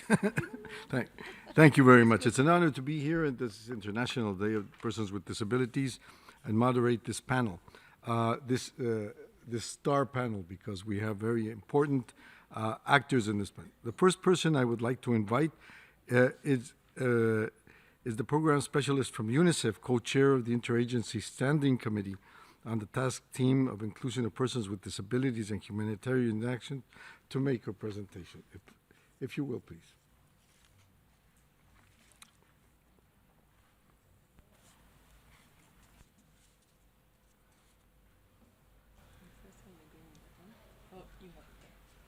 It's on. Okay. Great. Thank you, Ambassador Gallegos. Thank you, Daniela. Excellencies, ladies and gentlemen, a very good morning to all of you. Greetings from UNICEF. My name is Gopal Mitra. I work with UNICEF in the disability section. And greetings from all of us on the occasion of International Day of Persons with Disabilities. And thanks to our colleagues in DESA for organizing this important panel.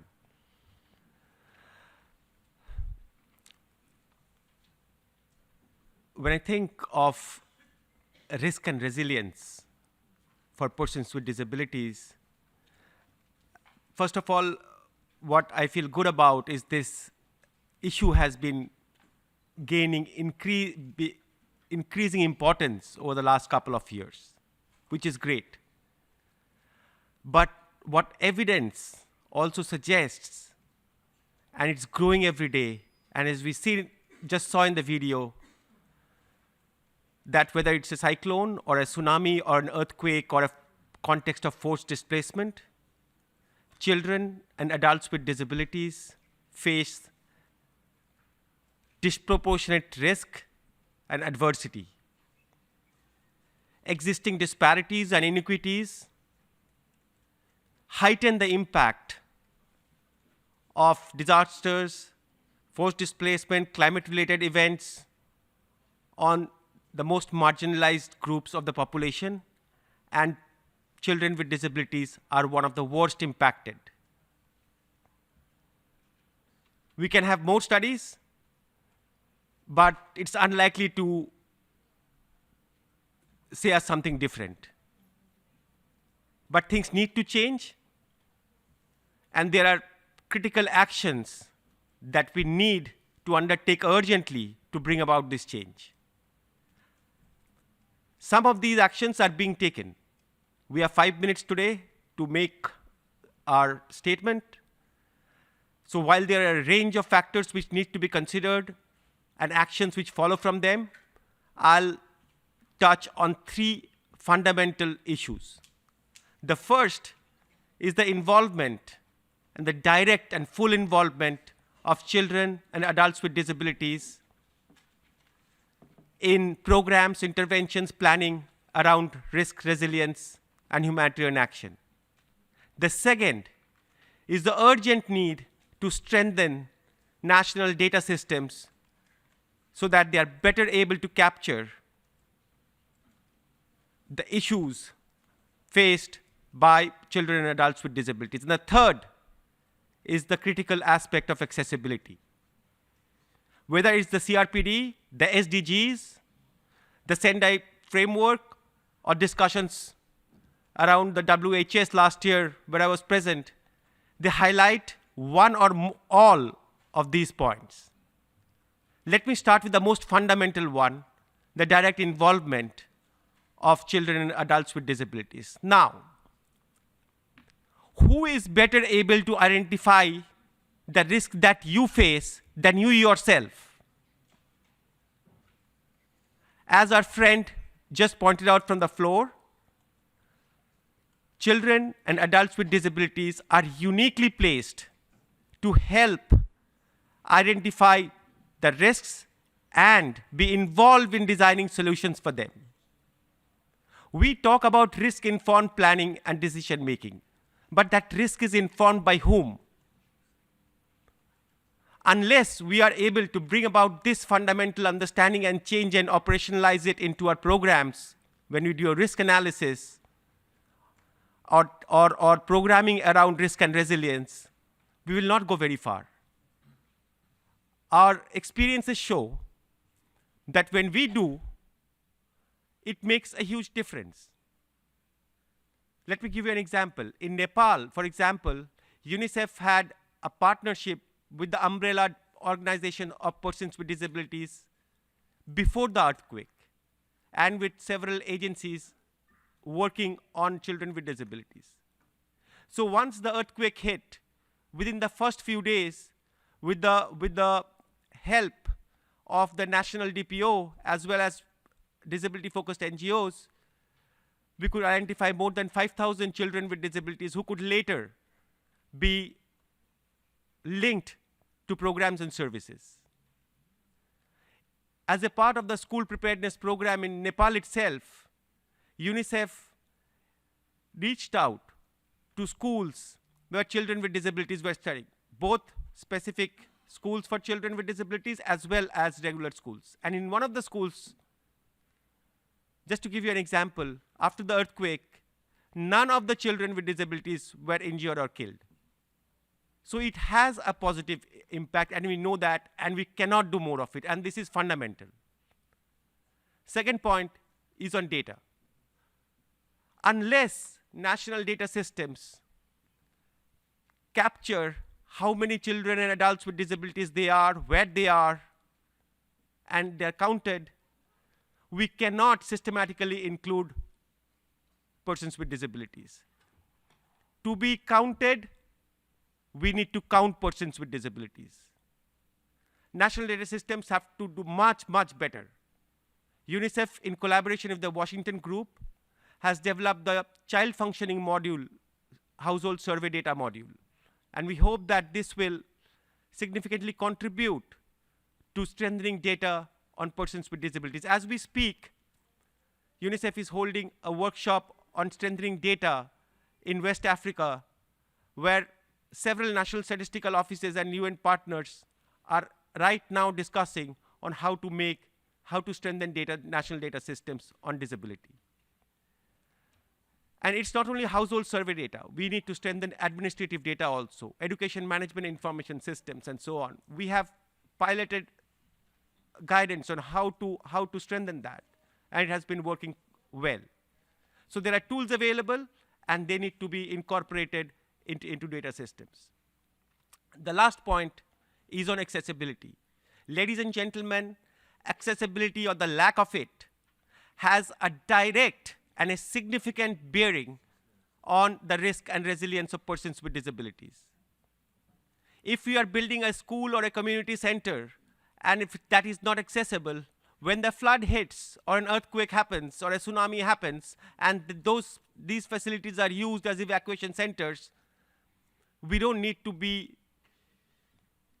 very, very informed and technical to know that persons with disabilities, children and adults, will not be able to access these places.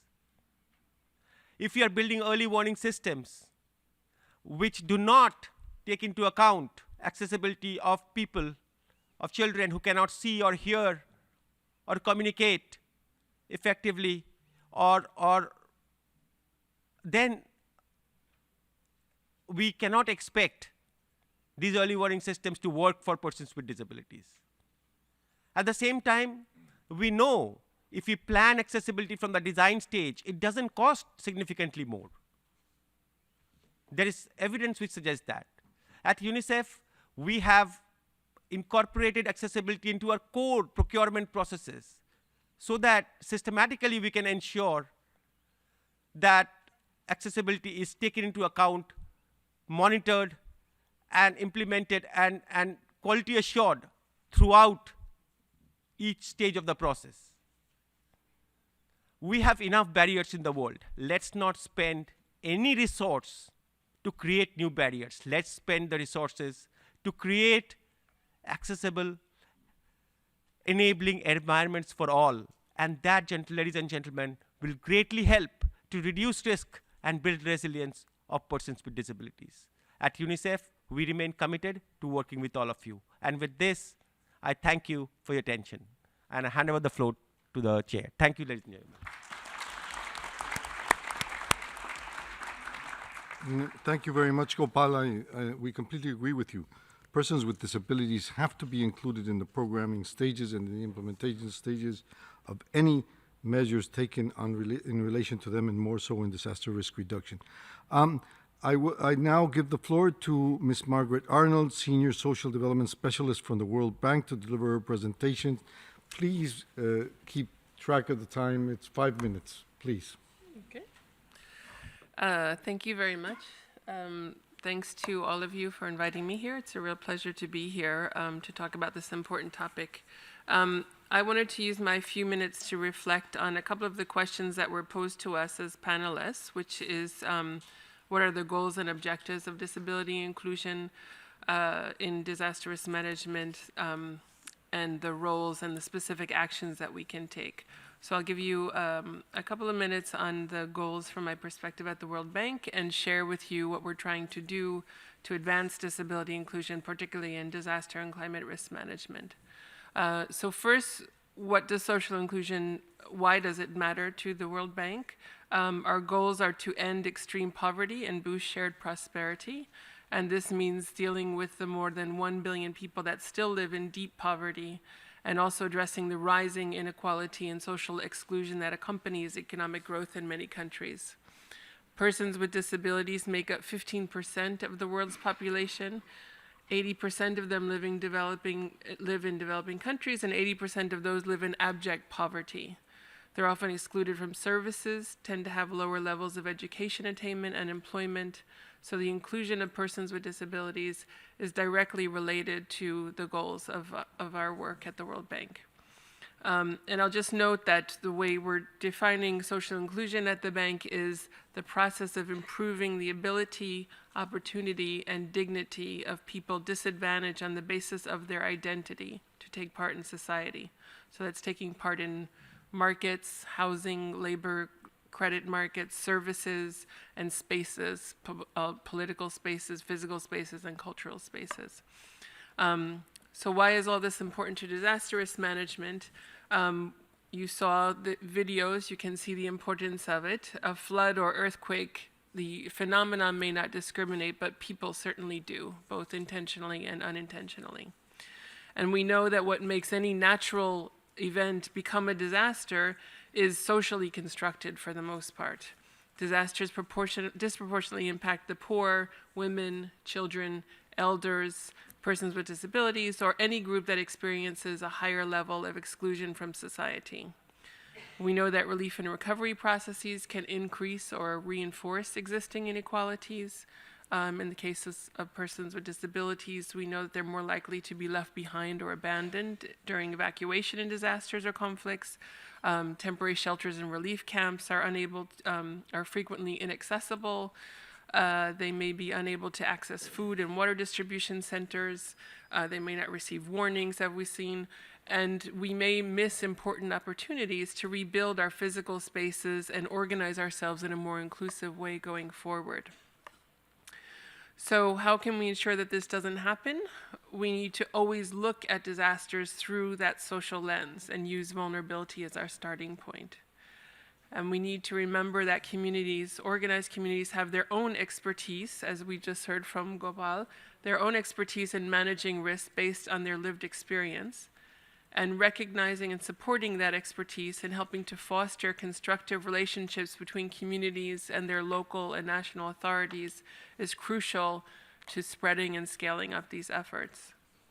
And we also need to remember that communities are not homogeneous. They're heterogeneous, and there may be exclusion within groups. So taking the time to identify and empower those that may be excluded can go a long way to strengthening resilience. If we keep treating marginalized people as passive beneficiaries of assistance, which so often happens, we miss out on the perspective and experience that they offer. I'll give you one quick example from a project we're supporting that started in Japan. It focuses on elders, but there's a lot of overlap because many of them have physical and cognitive disabilities. So in Ofunato, Japan, after the 2011 earthquake and tsunami, elder community members did not want to be treated as passive beneficiaries. They organized and worked with the community to plan and build the Ibasho Cafe, which serves as a hub to restore the fabric of the community that was badly damaged by the disaster. It's an informal gathering place. It also functions as a sustainable business. You can buy a cup of coffee, a cup of tea there. It brings the community together. All generations connect in the space. Older people teaching younger people how to make traditional foods, younger people teaching elders how to navigate computer software, et cetera, et cetera. The elders actively engage in the operation of the cafe, and it helps to build social capital and resilience, while at the same time changing people's mindsets about aging and about disabilities. They've been running as a business for several years. They've developed a noodle shop, an organic farm, and have really served to strengthen the longer-term resilience of this community. So we became aware of this case at the World Bank and worked with the organization to study and evaluate what the impact of this was on the community's well-being and on social capital. And we're now supporting the replication of this in Nepal after the earthquake and in the Philippines after Typhoon Haiyan. Now, this is one relatively small example, and at the bank, we invest billions of dollars in broader community-driven development, in disaster and climate risk management, and in urban development and many other sectors. And what we're trying to do is work towards making sure that those investments promote social inclusion as part of resilience and sustainable development goals, because they are one and the same. So in the area of disaster risk management, we're really at the beginning of this process. And rather than support a broad social inclusion approach, we're taking a specific focus on persons with disabilities because this has been identified as a special gap and priority. We've done a lot of work on the role of women, the role of different groups in managing risks, but we feel that persons with disabilities are another important area to address. So where we are at is that we've engaged with experts that work in this space to do a review of practice at the global level, to identify what is good practice, and then look at our own work and our role as working through national governments and through our financial and technical assistance to see what is the value added that we can bring to advance this important agenda at scale. We have a first draft of the report, and it came up with a very long list of recommendations, which we are now digesting, and we'll have further consultations with the experts and practitioners so that we can identify a practical way forward on this area. So I hope to come back to you in the near future with more examples on how we're engaging and empowering persons with disabilities in this area, so that not only are their needs met and their rights protected, but they're playing a leadership role in strengthening resilience that benefits everyone. Thank you very much.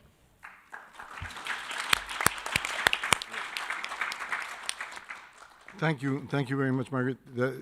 You have pointed out that disability is an issue which I would like to define as you are either born with a disability or you acquire it during your life by sickness, by accident, by climate change, by malnutrition, by many other issues. But certainly as we age, we will be disabled. So this is not only about a minority, this is about all of us. Thank you very much for your presentation. And I would like to call on Hiroshi Kawamura, my good friend, and who's doing outstanding work on the issue of accessibility and technology. Please, Hiroshi. Thank you, Ambassador. I would like to focus on the key elements for disability inclusion in disaster risk reduction, which is the accessible and easy to understand information for knowledge and skills. I'd like to see, okay, next slide, please. Okay. So as there is a cycle of the disaster risk management, but it is most important moment when disaster happens. Just before disaster happens, we get early warning. It's essential for people with disabilities for survival. And people with disabilities must evacuate immediately after getting the early warning. The evacuation could be successful when it is started in the right moment with the right decision making of people with disabilities themselves. And it will be followed by the first response, and a successful survival will be followed by the rehabilitation process, and then Build Back Better process will guide us to the next stage of the preparedness development for the next early warning for early evacuation. So this cycle will enable us to develop more inclusive and resilient community. Next slide, please. In order to make it happen successfully, there are three elements: people, policy, and science and technology. Next slide, please. People includes all stakeholders which will provide, who will provide specific knowledge and pragmatic guidance according to the Sendai framework for disaster risk reduction. Next slide, please. Policy. We have already developed a very good policy guidance. Convention on the Rights of Persons with Disabilities, which is very comprehensive. New Urban Agenda, Sendai framework of disaster risk reduction, and of course, Sustainable Development Goals. Those are excellent policy guidance. Next slide, please. Okay, science and technology is very important. First, development of scientific knowledge on risks, and this will give us the sharing of accessible and easy to understand knowledge on disasters. Then it will develop and implement accessibility standards in collaboration with persons with disabilities to disseminate the key knowledge for survival among people with disabilities and other general public. Next slide, please. There was a successful evidence of people with psychosocial disabilities and the community autonomous groups collaborated with the town authorities. This practice was conducted in Urakawa town in Hokkaido, where in 2011, March 11th, 2.8 meters of tsunami attacked this town, and there was property damage of significant amount, but there were no human casualties because of the evacuation, which was started immediately after the quake, led by people with severe psychosocial disability group of residents. Due to the support of the scientific community, including the international researchers on autism, Worldwide Web Consortium, and the DAISY Consortium made up a team to develop a easy-to-understand scientific research-based evacuation manual to set out the evacuation goals, and drills were conducted regularly since 2005. And when tsunami hit that area, the group of people with psychosocial disabilities were the experts of tsunami evacuation. And the rest of the community residents could follow that evacuation flow. Next slide, please. The importance of the accessible and easy to understand manual is significant. And next slide, please. Oh, sorry. Okay. Yeah. So there are people who cannot see or who have difficulties to see, and also people who cannot hear or difficulties to hear. So the people who are cognitive disabilities have sometimes hallucination and very difficult to understand clearly sometimes. But the manual and evacuation drills should be accessible to all those people. That may help new community residents with different languages, and travelers, and children, and old-aged people as a whole. So the people with disabilities may contribute if they actively take part in the disaster preparedness development.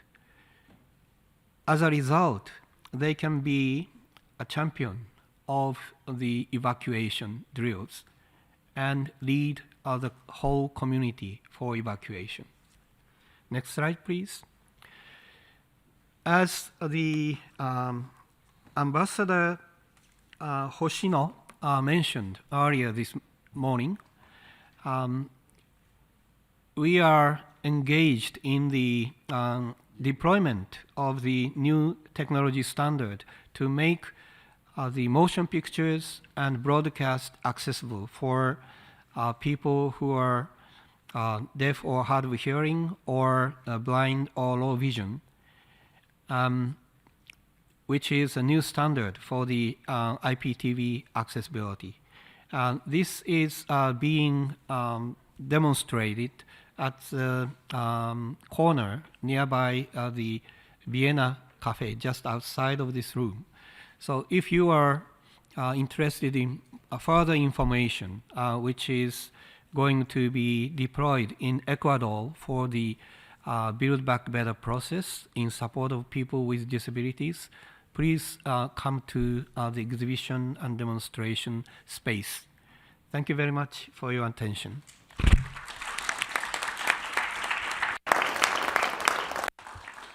Thank you very much, Hiroshi, for your presentation and the wonderful work you're doing around the world on issues of making disaster alerts for persons with disabilities.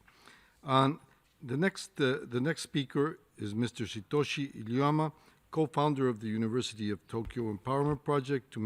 I would like to give him the floor for his presentation, please. Thank you very much, Ambassador Gallegos. Excellencies, ladies and gentlemen, it is my great honor that I can share our initiative on promoting support and accessibility for persons with disabilities, so empowerment today. My name is Satoshi Iyama, a student at the University of Tokyo. I would like to thank UN DESA for giving me this special opportunity to represent young people and share a youth initiative.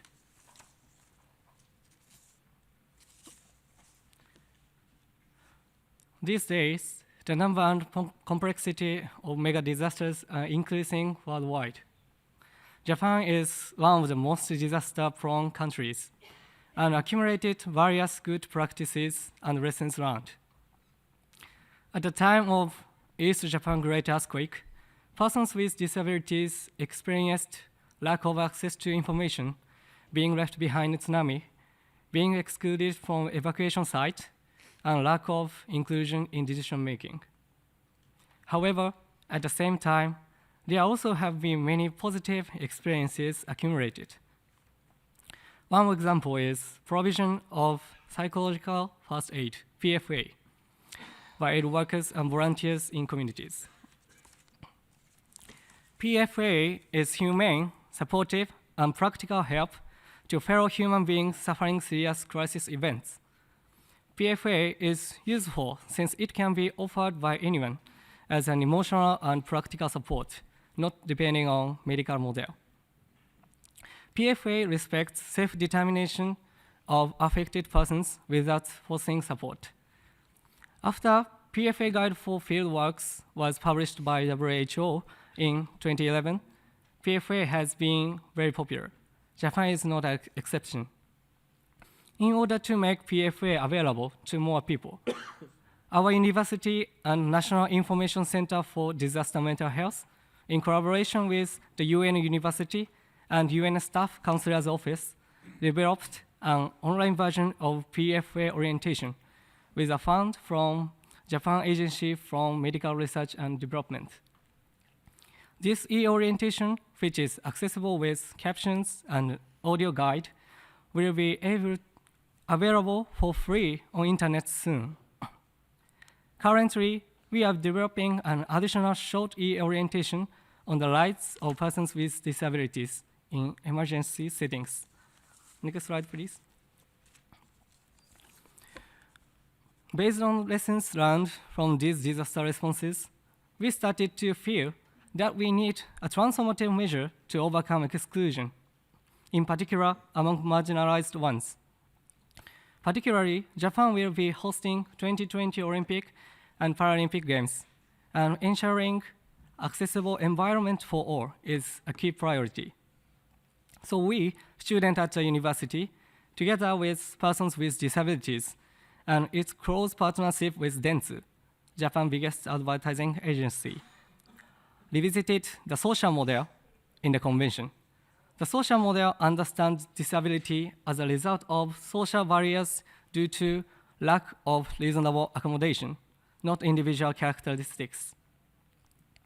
Partly based on our recommendations on inclusion of persons with mental health conditions or psychosocial disabilities, which we submitted to the UN, we came up with an idea to promote awareness on social model and coming out by supporters. Because the social model is not widely known outside of the disability community. We named this initiative Empower Project, based on the SDG target 10.2, empower and promote inclusion of all. We developed a magenta star logo through which anyone can show his or her willingness to support others. We designed this project in a way young people can feel more accessible, particularly for those who are currently not very much interested in contributing to global or local cooperation. Especially, the logo was created with symbolic meanings and aims at what young people can integrate into their fashion. Next slide, please. Now, how to use magenta star. First, we put on the magenta star badge or sticker when we feel we can support others. Second, those who want to support will find us through magenta star and ask for support. Then, those who wear magenta star will provide requested support if possible. If needs are beyond our capacity, we try to link with someone who might be able to support. Next slide, please. Through promoting transformative culture, where those who wish to support come out with magenta star, rather than taking coming out by those who want support for granted. We want to realize truly inclusive culture. Coming out white supporter is useful for those who do not hope to disclose their personal identity or conditions, and those who have invisible conditions such as mental or intellectual impairments, those who are not feeling well, and others. In addition, this will be helpful for those who want to offer support but wondering how to express too. Therefore, Magenta Star is useful for both those who want support and those who want to support. The Empower project is innovative in its focus on needs of individuals, with seeing differences between on age, gender, or disability not as stereotypic barriers but as resources. Simultaneously, anyone can need support when not feeling well or being in a foreign town. Likewise, anyone can become a supporter.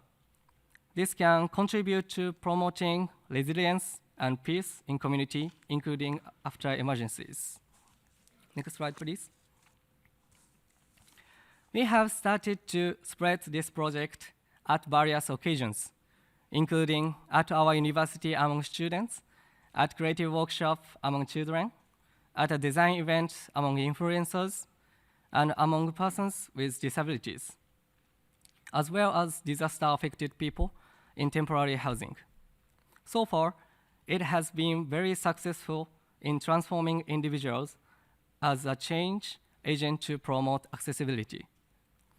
We are planning to start working with young people in Malaysia, the Philippines, and other countries too. We are also in process of developing a partnership with an organization of persons with autism. We will continue to promote inclusion and accessibility worldwide through the Empower project in collaboration with various stakeholders, including the UN system, civil society organizations, including organizations of persons with disabilities, private sector, as well as young people, including youth with disabilities. I hope more partners join us and mobilize the power of everyone. Since everyone is different anyway, mutual support might fill each other's gap. Small support can be big enough, and mutual support must be a key factor for realizing inclusion, empowerment, and resilience. Thank you very much.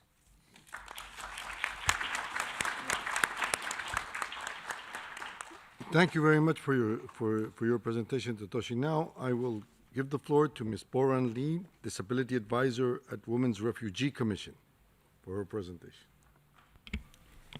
Thank you very much. Hello, everyone. Thanks to the moderator, His Excellency Ambassador Luis Gallego, the other panelists for sharing your ideas and perspectives, and UN DESA for hosting this event. Humanitarian crisis and disasters undermine sustainable development. As you probably have heard, the global population of people who have been forcibly displaced has reached a record 66 million in 2016, according to UNHCR. Over 80% of refugees are living in developing countries. The majority live in towns and cities alongside host communities. During these 16 days of activism against gender-based violence, we would like to reflect on what does it mean to answer the rallying cry of the Sustainable Development Goals, to leave no one behind. We think that development efforts must be inclusive of refugees and displaced people and prioritize countries affected by crisis and conflict. Humanitarian and development efforts must be coordinated and complementary. Building sustainable and resilient communities also means that we must look beyond the needs and vulnerabilities of refugees with disabilities to recognize and capitalize on the contributions they make to recovery and development. Organizations of women with disabilities can play a critical role in bridging the humanitarian development divide, representing the issues of refugee women and girls in national development programming and planning and human rights monitoring. Within this context, the Women's Refugee Commission has been researching, piloting, and advocating for approaches that strengthen the resilience of women, children, and youth with disabilities displaced by crisis and conflict. Since 2015, the Women's Refugee Commission has been partnering with regional networks of women with disabilities from crisis-affected countries to strengthen their leadership and engagement in humanitarian action at national, regional, and global levels. This was done by supporting women's DPOs to meet and exchange with each other in regional workshops in South Asia and Africa.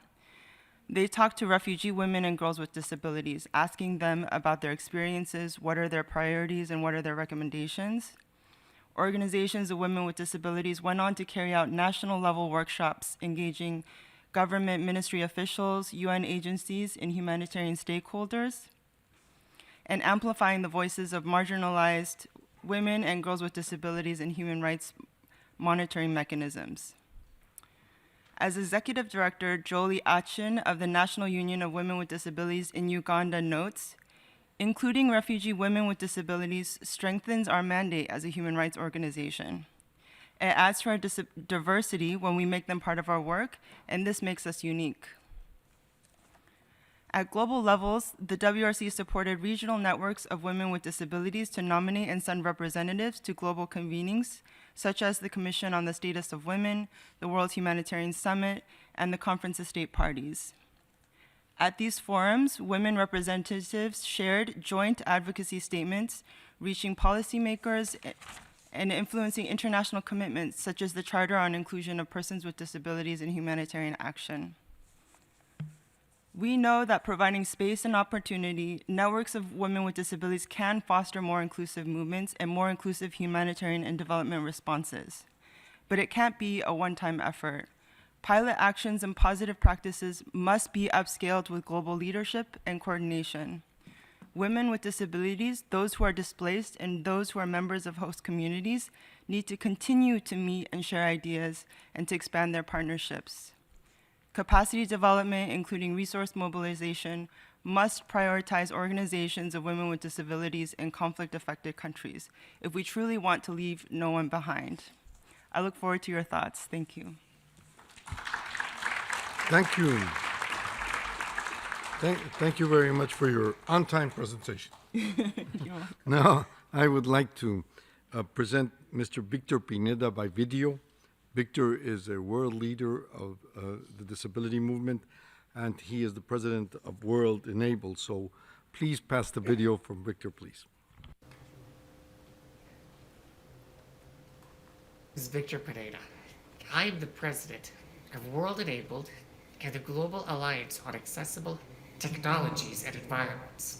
It's an honor to be with you today as we celebrate almost 25 years of the International Day of Disability.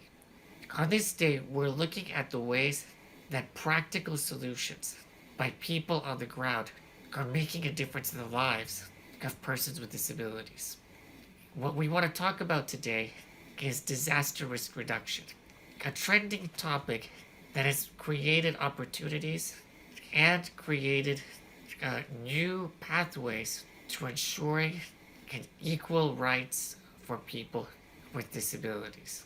Amongst the groups that are most vulnerable to disaster risk reduction include estimated 15% of the general population that lives with a disability. Urban development and accessibility have a direct role in thinking about how to build more resilient and responsive cities. I serve as the co-chair of the Global Network on Disability Inclusive and Accessible Urban Development. And through our work with United Nations Habitat, we were able to create 16 references in the new urban agenda that specifically address the needs of persons with disabilities. This opportunity also provides an opening to connect these global frameworks with frameworks like the CRPD, like the Sendai framework, as well as the Sustainable Development Goals. In risk identification, we have an opportunity to look at how various man-made risks and hazards or natural disasters will unequally impact the lives of people with disabilities. Whether it's risk reduction, preparedness, financial protection, and resilient reconstruction, urban planners and local communities and activists, architects, and city leaders, including technology leaders within a city that are deploying new innovative solutions, have a role to play in addressing these issues. We have a few key recommendations for you to consider. We need to recognize the UN Convention on the Rights of Persons with Disabilities as a key instrument in disaster risk management. We have to look at how the SENDA framework section 36A is looking at these issues also from a perspective of participation and inclusion. And we have to consider that people with disabilities have a unique role to play in developing solutions through data collection efforts, as well as through disaggregating data by race, age, gender, and disability. We could use the Washington City Group short set of questions to continue to support people in the field in these data collection efforts. Ultimately, we need practical examples. And we have examples in Ecuador with a project called Red Alerta, which is leveraging social media and disaster responders to really create a much more targeted approaches towards people with disabilities in the time of needs in a disaster where there are immediate efforts to locate support. There's also a global effort that I'm leading with my colleague James Thurston at G3ICT called Smart Cities for All. Smart Cities for All is looking at the ways that technology is being deployed in cities, smart cities, and the ways that we can make these more inclusive to people with disabilities, the way that cities can leverage technology to better respond to the needs of all people. As we think about cities in the future, we have to realize that we have new capacities and new ways to create inclusion, whether it's building off of our dynamic community of advocates or whether it's connecting to city planners with technology leaders. I think we have new tools that can help ensure that nobody's left behind.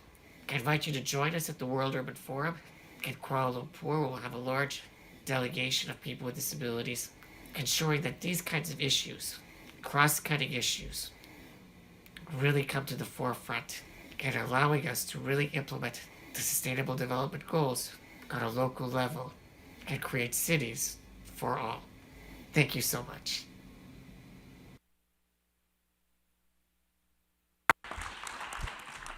Well, we have to recognize the leadership that Victor Pineda has on these subjects and all the members of this panel. We are going to have a brief Q&A, for around 10 minutes, and I would like to open the floor to any one of you who would like to ask a question from the panelists now that we have them. So please, any adventurous individual or who would like to raise his hand and ask a question. Diego. I'm sorry, the ambassador of Ecuador. But Diego is still my name. So thank you, Ambassador, for this wonderful panel and all the panelists. I thank you all for mentioning Ecuador, especially the colleagues, Mr. Kawamura, and the friend that was speaking on the video. I'm very curious about the details of these programs that you are announcing, because Ecuador participated very actively in Sendai and in Japan about this resilience and to pay attention to the disaster risk reduction and everything. And we consider the disabilities a transversal process in all what we are doing. The efforts of Ecuador, we presented here many years ago, I mean 5 or 6 years, a program called Ecuador Without Barriers, which was more or less the thing that you were telling us. The problem is that we need the resources to implement, these ideas, barriers that are physical. We have to make the streets accessible to the persons with disabilities, the transportation. After that, the work. We have to make rules in order to let people with disabilities join works in the private and public sector, and especially the mental barrier, which is to consider people with disabilities in an inclusive manner. It's a very tough way that we are going along, but without the support of the convention like this, we are not able to do something like that. So I thank you very much, Japan, for your comments, and I would like to know a little bit more about that, because it's a wonderful idea to have it.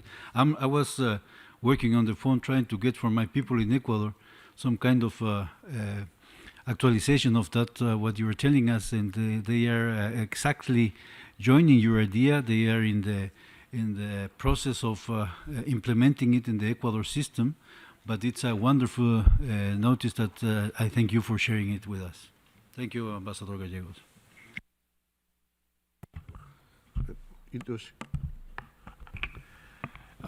Thank you very much for the wonderful response from Ecuadorian representative. So in January, I'll be in Ecuador, Quito, Guayaquil, and Puerto Viejo, and to discuss further on how to collaborate. Our experience in Japan has clear evidence that people with intellectual or mental disabilities may become a very important resource for the community resilience. And it requires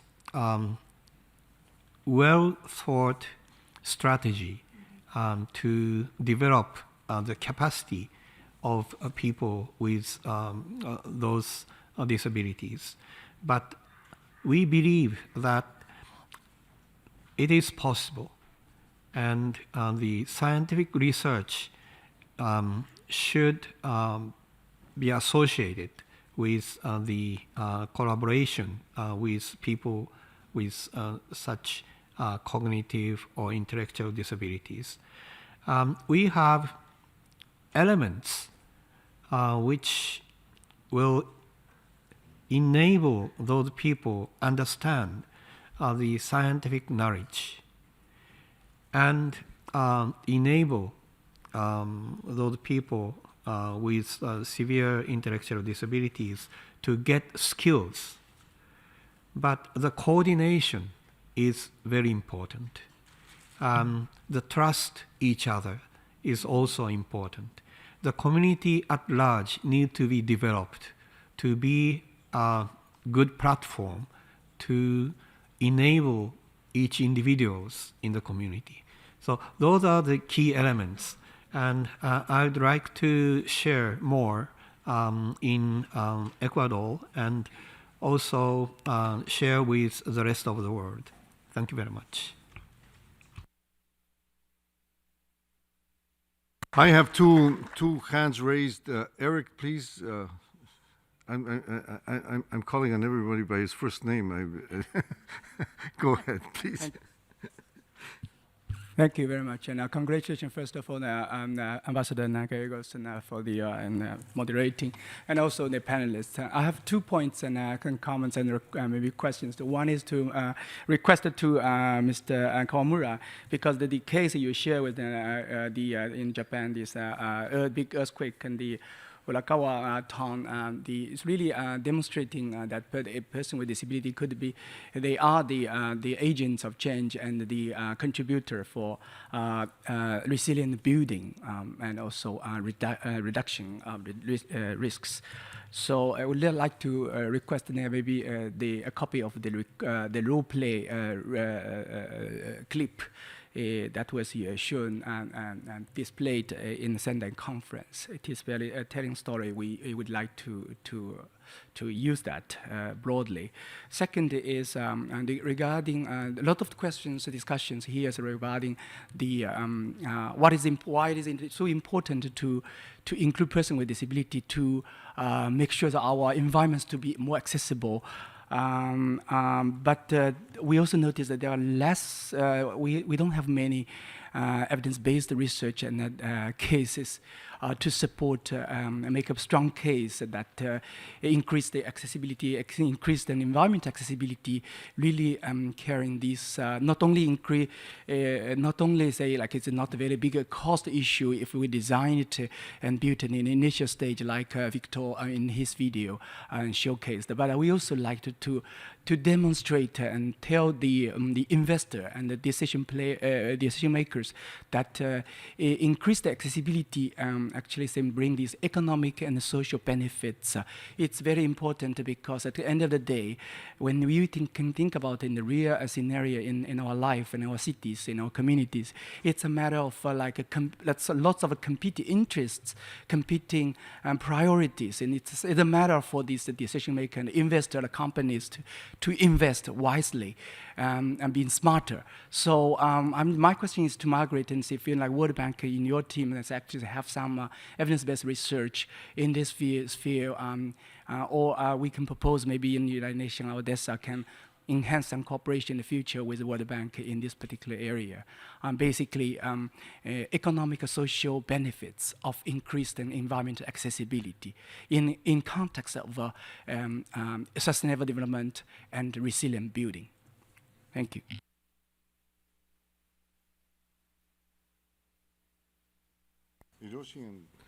Okay, briefly. The people in Urakawa representatives are invited by the government of Germany to commemorate the International Day of Persons with Disabilities this year. And their presentation will be conducted on the 3rd of December, 3rd or 4th of December. And I think the version, the role play version conducted at the Sendai UN disaster conference was just 13 minutes. But in Germany, there will be a revised version, which will be half an hour. So I think I will compare the Sendai version and the Germany version. And I can promise to share the better one with the complete manuscripts and videos. Thank you very much.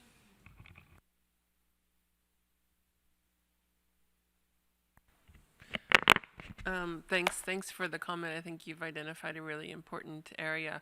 We actually don't have much on the benefits analysis of this. In fact, it was one of the areas that's been identified that we can hopefully contribute to. So happy to discuss further collaboration. I mean, we have to, in the World Bank, we have to recognize that our place is run by economists and our counterparts are ministries of finance. So we always have to talk to the bottom line. No, we can talk about humanitarian and social causes. I'm not an economist, but some of my best friends are.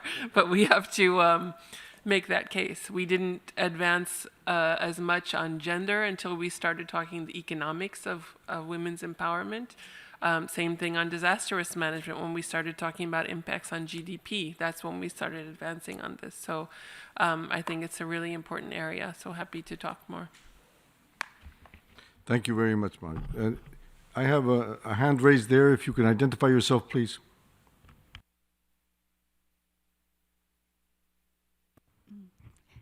Yes, Cynthia Stewart. I'm vice chair of the NGO Committee on Aging here in New York, and we're very pleased to be a co-sponsor of today's program.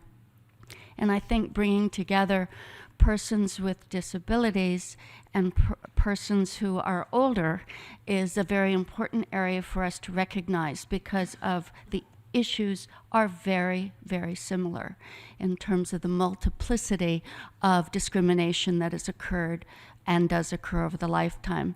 But I'm particularly pleased with the theme of resilience. And I think seeing the videos of those small children, I want to say, I want those small children to be fruitful, productive adults, and I want them to age with dignity. And I think this is a forum by which we all can make that happen. I'm particularly concerned about in areas of disaster where older persons, you've already pointed out, are much more likely not to survive those situations. But oftentimes, who's left behind in those areas without the resources, the means to perhaps relocate, or in settlements? And what happens to older persons? And older people have disabilities also. And so I just think that it's important for the theme of leaving no one behind that we recognize that lifespan approach, that aging begins at birth and it doesn't end till we die. So I really commend you all, but any comments on further research and how we might promote a better cooperation there would be most welcome. Thank you. Very much for your comments. I have time for one more question. The gentleman in the back, please. Yes. Very short question, please.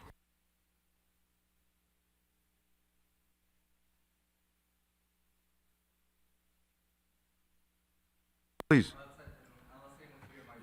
No, you have to press the button. Yeah, I'm right. The one to the one under the microphone. Okay, perfect. Thank you. I apologize. My name is Michael Martinez. I am a student at the City University of New York and an alumni Koch Scholar at LaGuardia Community College. I'm writing on a paper on economic decision-making during communications and emergencies. And I thank the panel for their comments today. It's really enlightening. So a problem that I identified in my core studies and in my current research is that there is social amplification of risk. That includes the lack of trust and barriers from familiarizing resources and those providers of resources. So my question is, what is the best way to overcome social amplification of risk? Thank you. I'm going to have to ask you to approach the panel afterwards because I have a problem in timing. They just announced that there is a video following this. So I'd like to give the floor to the permanent representative of Italy. He was here to distinguish this meeting. So I give you the floor, Mr. Permanent Representative, please.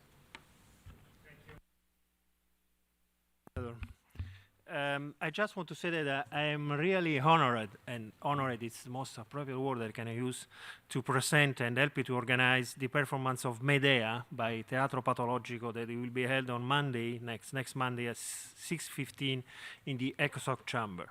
The founder or president of Teatro Patologico, Dario D'Ambrosi, is right here beside to me. It's an incredible person. I also want to thank Daniela Bass for support this event. Dario's work in the last 30 years has been extraordinary, helping young person with disability to express their passions, fully enjoy their rights in fully adherence to the Convention of the Rights with persons with disability. And being Italian, how he helped these people to express their right with a theater, with an artistic approach. It is a unique show, really, a unique show. It's been around in the world. Tonight, they have another performance here in New York. Recently, it was congratulated by His Holiness, the Pope Francis. I think that if you have time to go to this show, you have a great time. And you will help millions of people with disabilities around the world to strengthening their rights and to become an artist. That's very, very good for us. Thank you, Ambassador. Thank you. I think there is a short movie now. Before passing the video, I would like to thank the members of the panel for their participation. It's always an honor for us to be part of this panel, and for me especially to moderate this very important panel convoked by DESA and these organizations. Thank you very much for your attendance. We have a small video clip that the ambassador has just announced, so please be with us on this.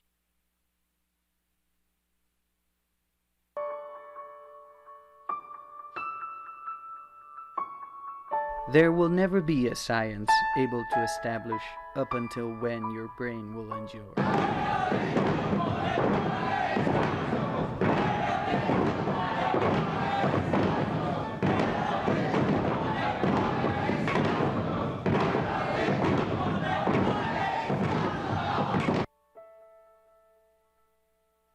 Cerchiamo veramente di fare la crescita del lavoro, dobbiamo crescere tantissimo, Adesso abbiamo ripreso un pochettino il feeling di che cos'è lo spettacolo. Anche quando voi ci avete questi bastoni e tam, sangue,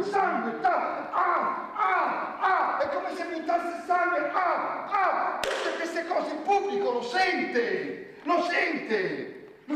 che sta buttando il sangue, è un significato molto grande, è un segno violentissimo, è come un quadro. E così anche noi abbiamo la magia di marciare, con questa cosa sentiamo il sangue, cioè Medea sta spargendo il sangue sull'umanità, è un segno molto grande, molto forte, è un significato grandissimo. È un significato che se non si rispetta, se non ci si vuole bene, se non ci si ama, ci sarà spargimento di sangue, come sempre.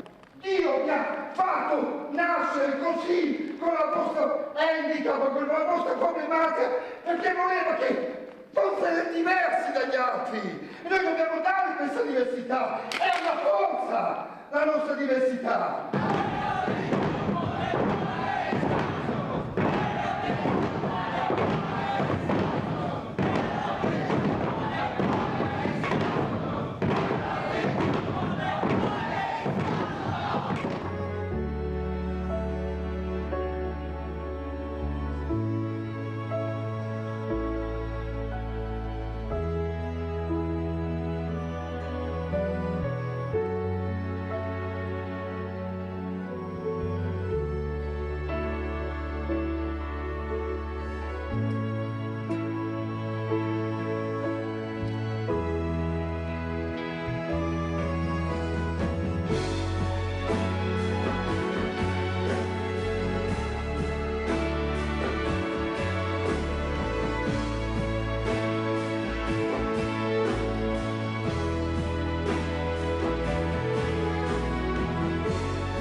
There can be no prosperity in a society that is sick. This is the project we must follow in order to live in a healthy society, a rich society. This is the path we are taking.